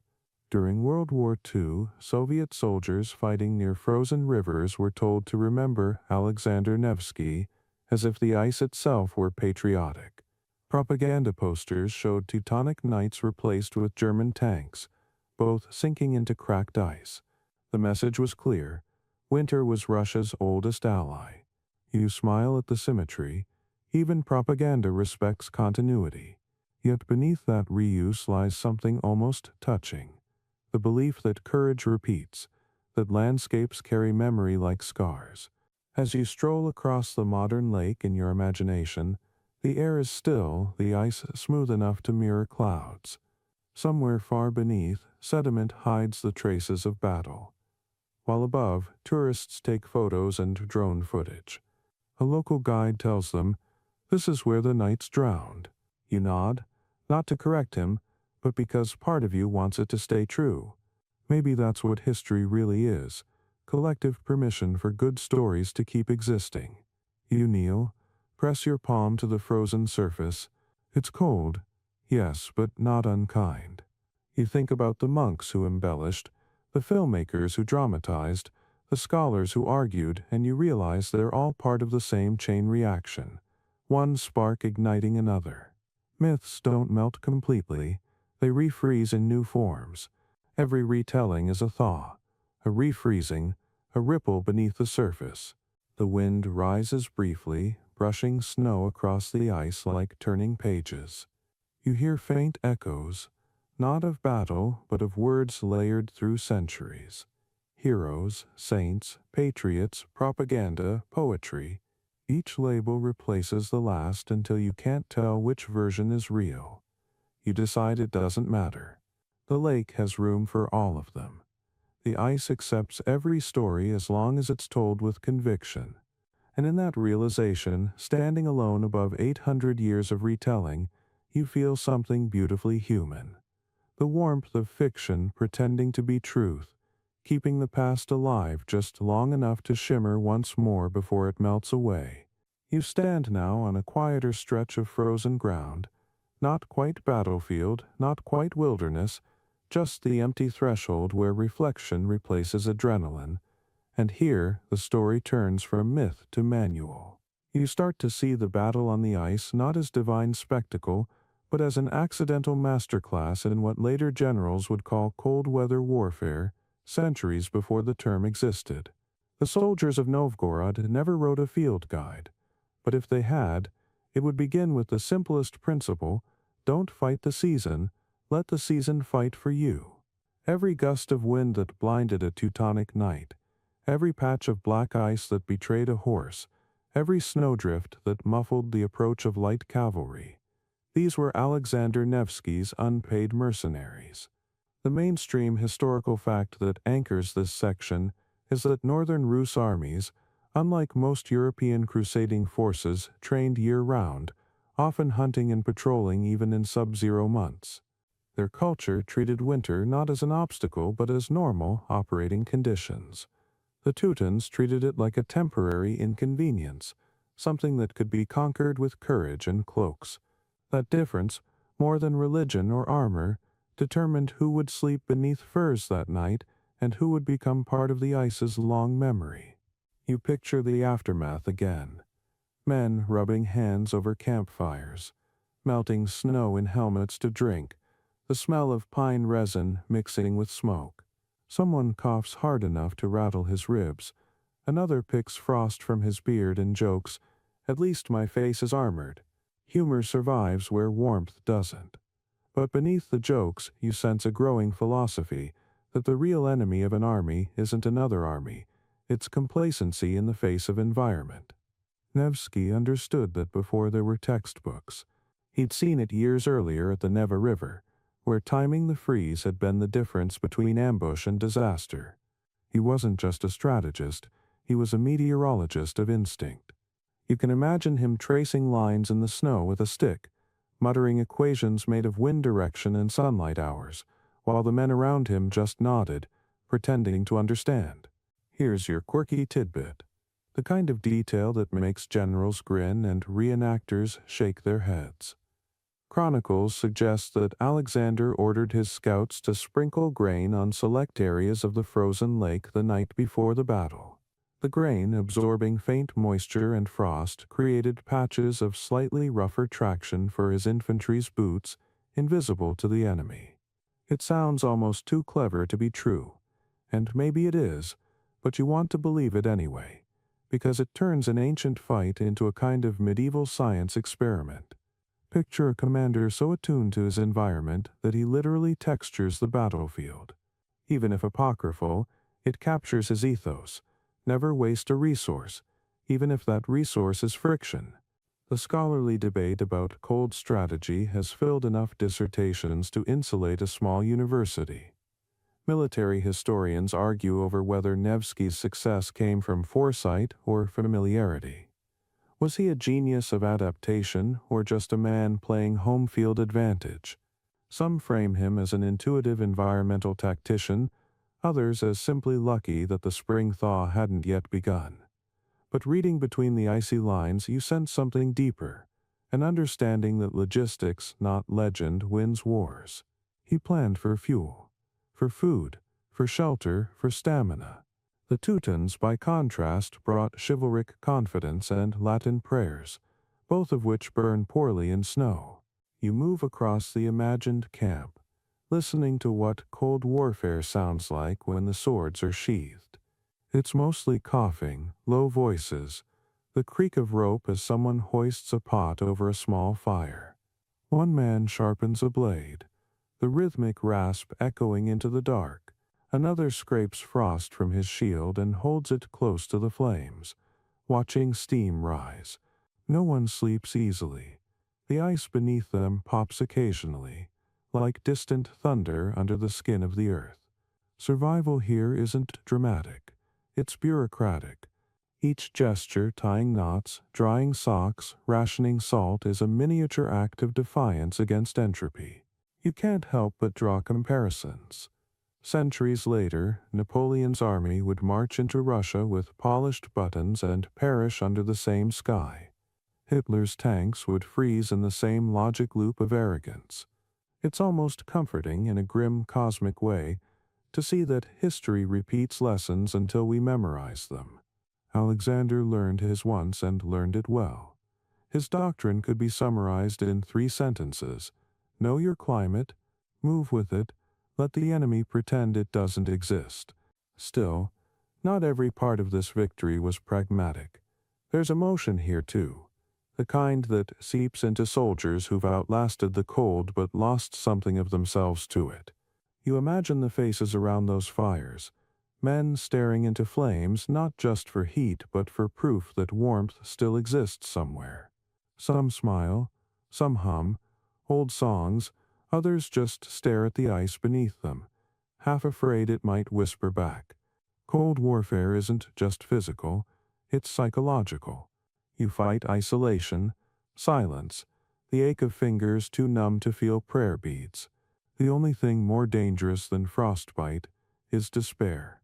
Let's lean into the humor again, because even war has its absurdities.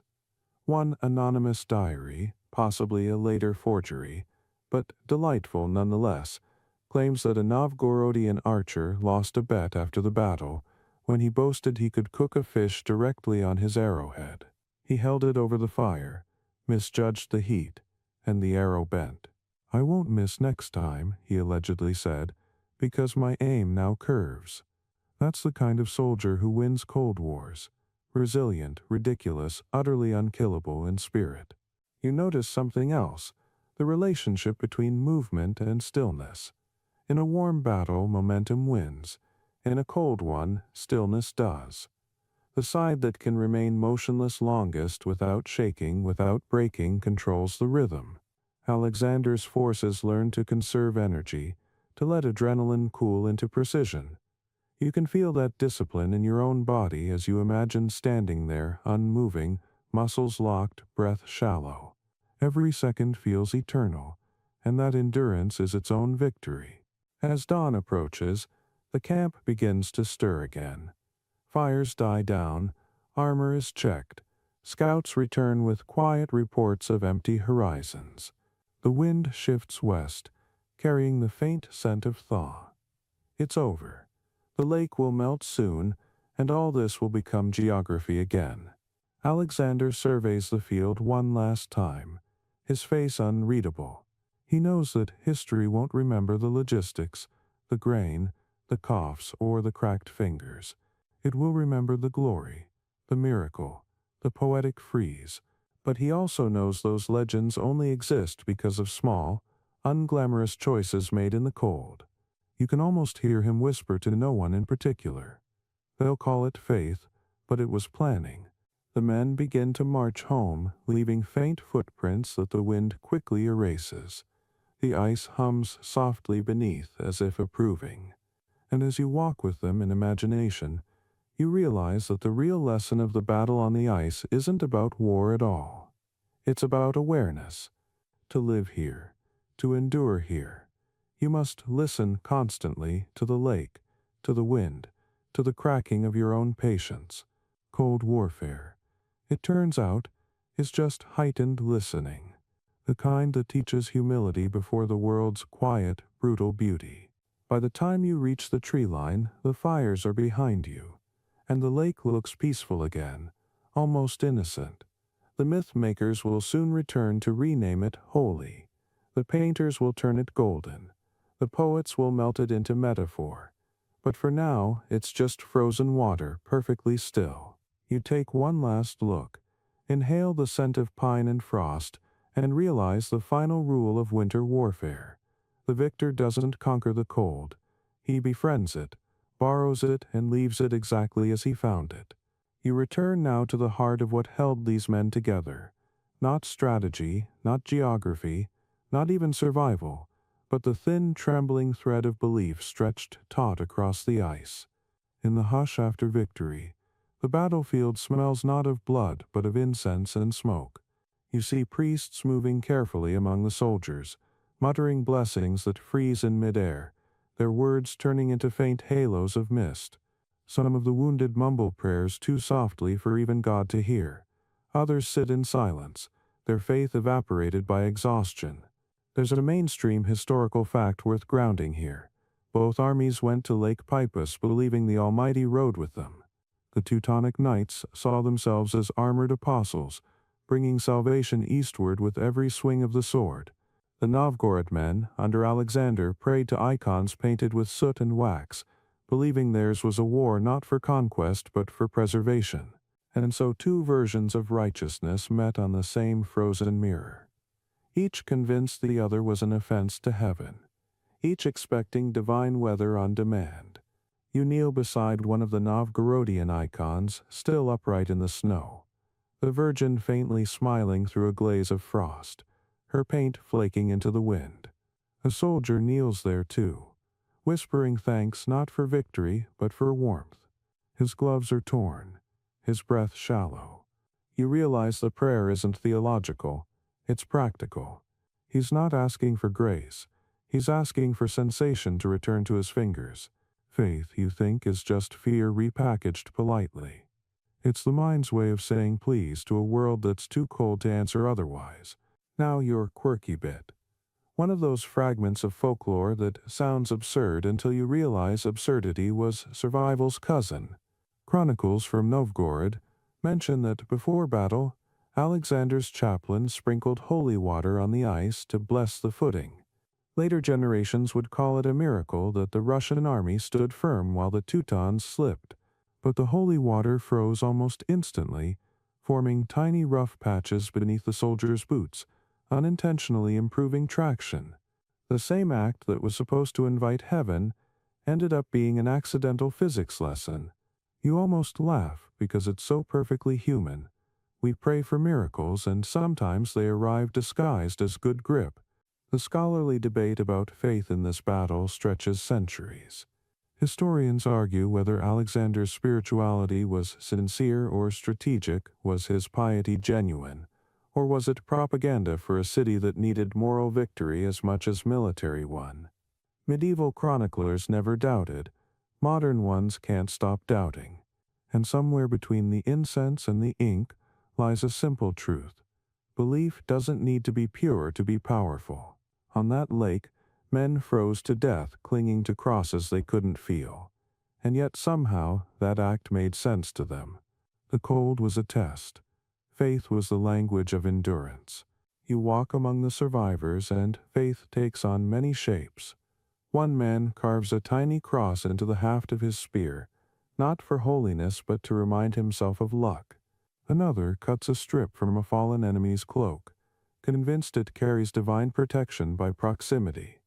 A priest, face red from wind, kneels beside the dead and blesses them indiscriminately, Latin and Slavic alike, because theology seems trivial when fingers are too numb to separate friend from foe.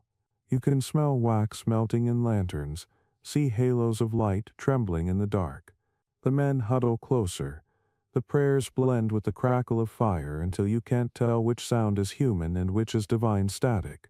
Faith and fear, you realize, are twins that share breath. Every soldier here believes in something. God, the cold, the next sunrise. The difference doesn't matter. What matters is rhythm. The prayers keep pace with the heartbeat. The cold punishes the faithless and the faithful equally. But it's easier to suffer when the suffering has a name. You feel it yourself as you stand in their midst. The comfort of ritual words even when they're meaningless, the way repetition becomes warmth. Maybe that's why even modern soldiers still whisper old blessings before impossible missions. It's not superstition, it's synchronization. And humor, that secret apostle, survives even here. One Novgorodian chronicler notes, perhaps with a smirk, that after the battle a soldier swore he saw St. Nicholas walking across the lake to collect unpaid promises. It's likely the man saw a monk in the mist, but the image stuck, a saint trudging through snow with a ledger, muttering, "You all said you'd quit drinking if you survived." Faith is always funnier when the crisis passes. You imagine laughter rippling through the camp that night, brittle but real, each chuckle breaking off into clouds of white breath like miniature blessings. Still, under the laughter lies guilt. Surviving a holy war forces men to question whether they were chosen or spared by accident. Some thank God for endurance, others suspect indifference. The Teutonic captives, kneeling in chains, stare at the same sky, whispering Latin prayers that sound hauntingly similar to the Russian ones beside them. Two languages, one request. Let this not be meaningless. The snow doesn't answer, of course, but you like to imagine the ice listens politely. A small ritual forms. The soldiers gather their dead before sunset. A priest sprinkles more holy water, careful not to create another traction hazard, and chants verses about peace. The men stand silent, their breaths rising in synchrony. The wind gusts once, scattering ashes from a dying fire across the surface of the lake. It looks like dust settling on glass, like memory choosing where to rest. You think that maybe this is how religion survives winter, not in miracles but in maintenance, keeping the rituals going even when warmth doesn't. You glance toward Alexander, standing apart, his face pale against the horizon. He holds his sword loosely, blade downward, like a man aware it's no longer needed. In his silence, there's reverence, but also weariness. He knows the chroniclers will call this divine justice, but he feels no ecstasy, only fatigue. Victory has never felt holy to him. It feels necessary, transactional, and yet he bows his head slightly, whispering something into the wind. Maybe it's gratitude, maybe apology, maybe both. The lake begins to freeze again at the edges where fires once burned. You can almost hear the prayers seeping into it, preserved like insects in amber. Centuries from now, when ice cracks here in spring, it will release little ghosts of those murmurs. People will mistake them for thunder, but you'll know better. Faith has a sound, soft, cyclical, persistent, like breathing through frost. As night settles, the camp grows quiet. The icons are packed away, the fires smolder low, the soldiers curl into cloaks, hands tucked under arms, lips moving in half-sleeping benedictions. Somewhere a wolf howls. a reminder that the world continues regardless of human gratitude. You tilt your head back, look at the stars, and realize that the heavens are utterly unmoved by the day's outcome. And yet, somehow, that doesn't feel cruel. It feels liberating. Because maybe faith doesn't need reciprocity. Maybe it just needs repetition. The final prayers fade, replaced by the deep hum of ice resetting itself for another night. You stand in that sound, a witness not to war but to resilience, and you understand, with a kind of sleepy peace, that faith and fear are not opposites here. They're the same warmth shared differently. One burns steady, the other flickers, both keep the cold a little further away. You're standing centuries later now, in a world that has forgotten the faces but not the sound, and the wind that passes over Lake Peipus still carries something beneath its sigh, a vibration that isn't quite history, and isn't quite imagination. The ice hums differently here. It has learned to sing in fragments, in syllables of legend. You can almost hear the echoes of that April morning, as if the frost remembers footsteps, prayers, laughter, and the brief wait of men who thought themselves eternal. You breathe in, and the air tastes faintly of iron and pine smoke, as though memory has its own weather system. The battle has long ended, but its resonance hasn't. The mainstream historical fact is that the battle on the ice reshaped more than borders. It sculpted identity. For Russia, it became the story of defiance, of a young prince who froze ambition into discipline and carved victory from humility. For the Teutonic Order, it became a cautionary ghost story whispered through parchment and prayer. And for the rest of Europe, it was little more than rumor, an event so far away and so cold that it might as well have happened on the moon. You kneel, tracing a crack in the modern ice with your finger. It glints in the dim light, as if a thread of the past lies trapped beneath.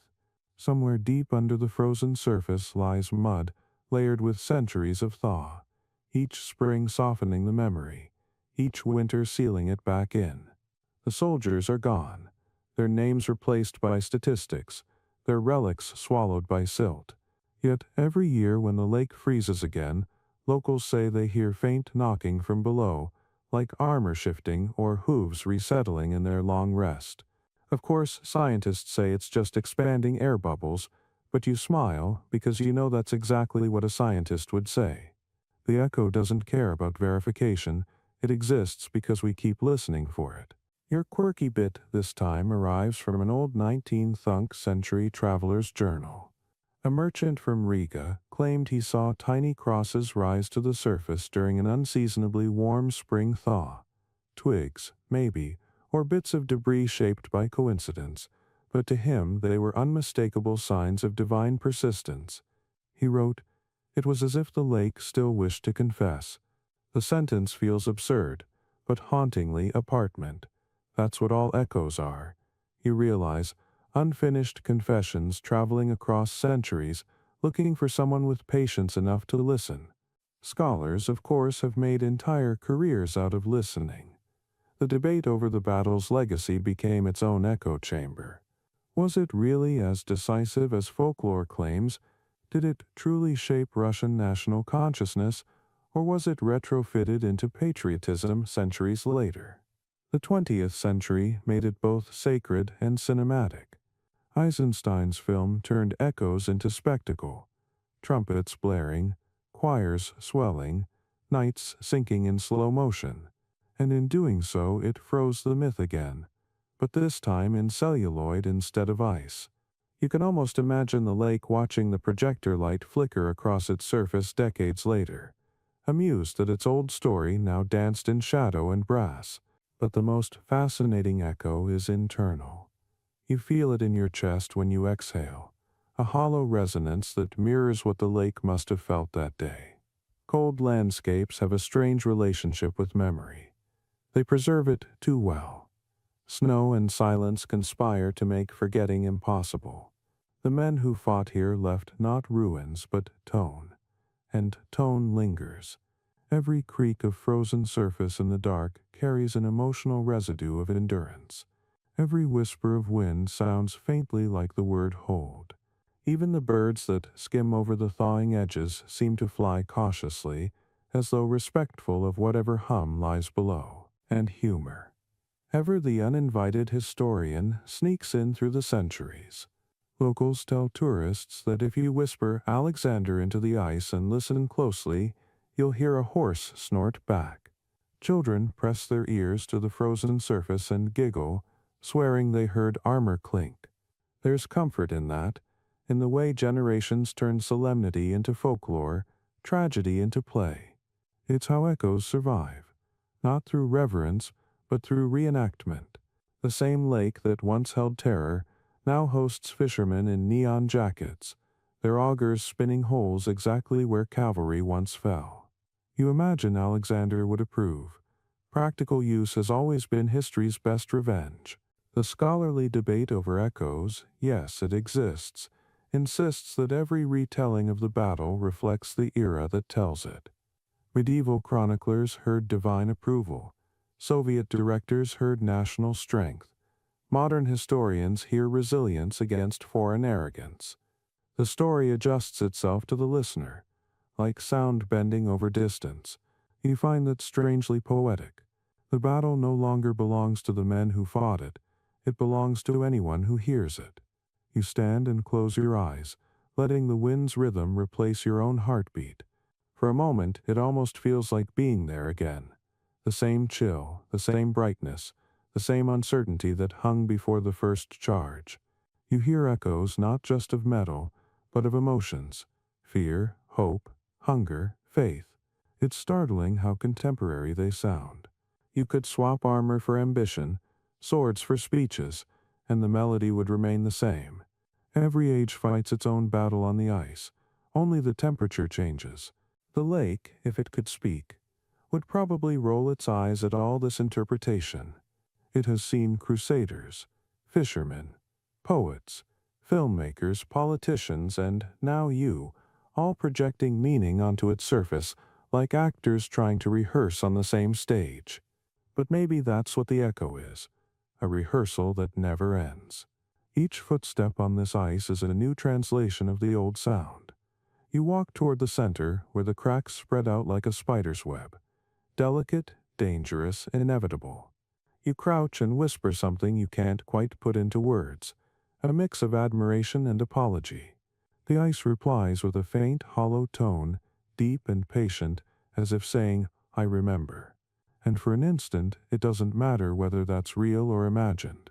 The echo fulfills its purpose simply by being acknowledged. The sky darkens. Snow begins to fall. Soft flakes spinning down in silence. They land without sound, but you can almost hear them anyway, joining the lake's slow rhythm. Each one adds another layer to the archive, tiny temporary footnotes in the ongoing story of cold and courage. You realize that the echo isn't fading, it's expanding, threading its way through everything that comes after. As you turn to leave, the horizon blurs into white. The ice groans once, not in pain but in conversation. You stop, listening, smiling. The sound is old and new at once, the world's most patient storyteller, reminding you that history never ends, it just hums differently depending on who's listening. And as you walk away, boots crunching in measured rhythm, the lake exhales again, satisfied to keep its secret dialogue alive beneath another century of frost. Prid. The air tonight feels slower, softer, the kind that drifts rather than moves, the kind that listens as it passes. You step once more onto the frozen lake, and for the first time in this long, cold story, the ice doesn't speak back. No hum, no crack, no echo, only silence so pure it feels like glass pulled over the world.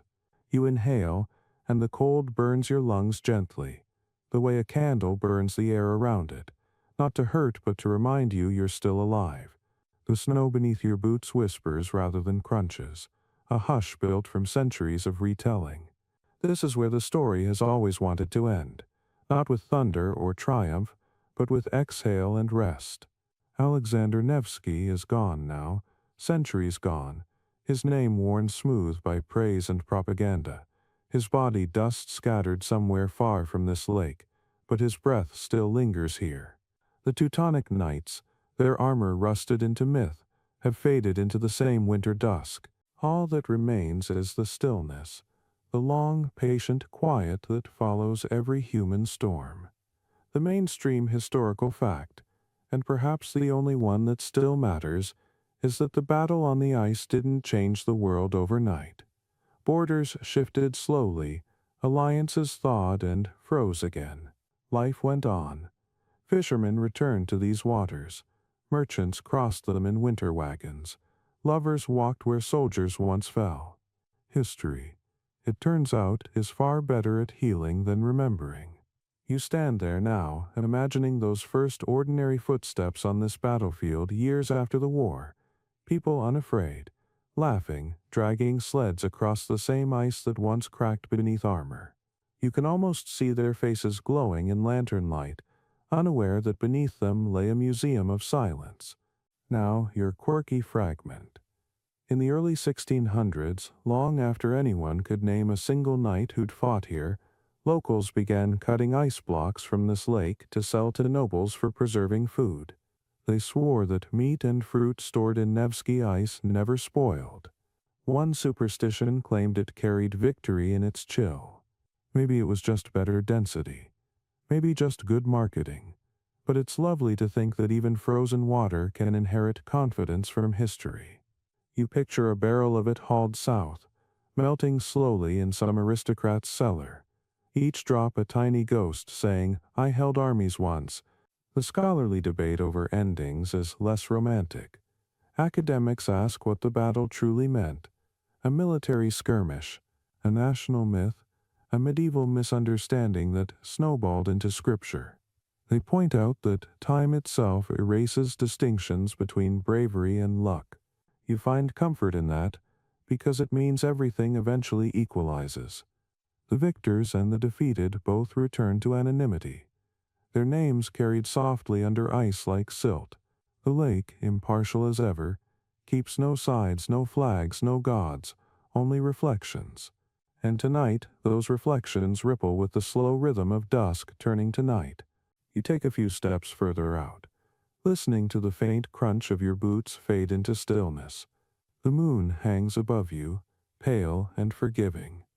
Its light touches the surface of the ice like a hand smoothing wrinkled linen, ironing the world flat again. You imagine Alexander standing here, centuries before you, feeling the same blend of awe and fatigue, the relief that follows when duty finally unhooks its claws. He must have stood in this silence too, hearing only his breath and the faint ticking of his pulse. You wonder if he knew, even then, that victory would dissolve, that the earth would forget who deserved what. Maybe that's why he prayed so softly, because shouting into cold air is pointless. It carries no warmth, no echo. The wind stirs, faint as a sigh, carrying snowflakes that drift past your cheeks like feathers. Every flake feels like a closing sentence, punctuation falling from the sky. The lake's surface has begun to frost over again, a delicate film sealing every fracture left by centuries of footsteps. It looks smooth, infinite, kind. The noise of history has finally settled into equilibrium. You feel the weight leave your shoulders, as if all the battles real, remembered, and imagined have been buried properly now.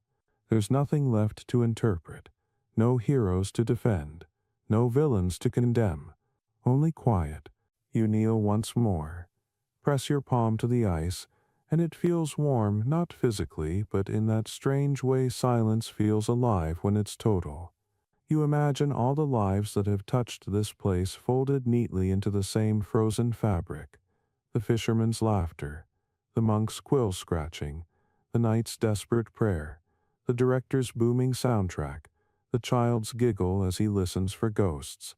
They all share the same space now, compressed into one eternal note that doesn't need to be heard to exist. The lake, in its infinite patience, has recorded it all, and now it rests. The humor that carried through every section fades into tenderness. You think about the small human absurdities of this journey. Men slipping on ice, priests freezing their holy water, chroniclers inventing miracles, scholars drilling through mud for proof. All of it suddenly feels endearingly futile, because the lesson beneath the noise is so simple. The world keeps its balance by forgetting the extremes. The cold remembers everyone the same way. You smile at the thought, equal parts melancholy and mercy. The horizon deepens from silver to blue to black. The stars appear one by one, cautious at first, then bold, like thoughts returning after grief. Their reflections ripple faintly across the lake, doubling the sky. You watch them shimmer and realize the surface looks just like glass again, exactly as it must have that morning in 1242. If you look long enough, you can almost see movement beneath the shadows of horses, the ghosts of banners, but they don't frighten you anymore.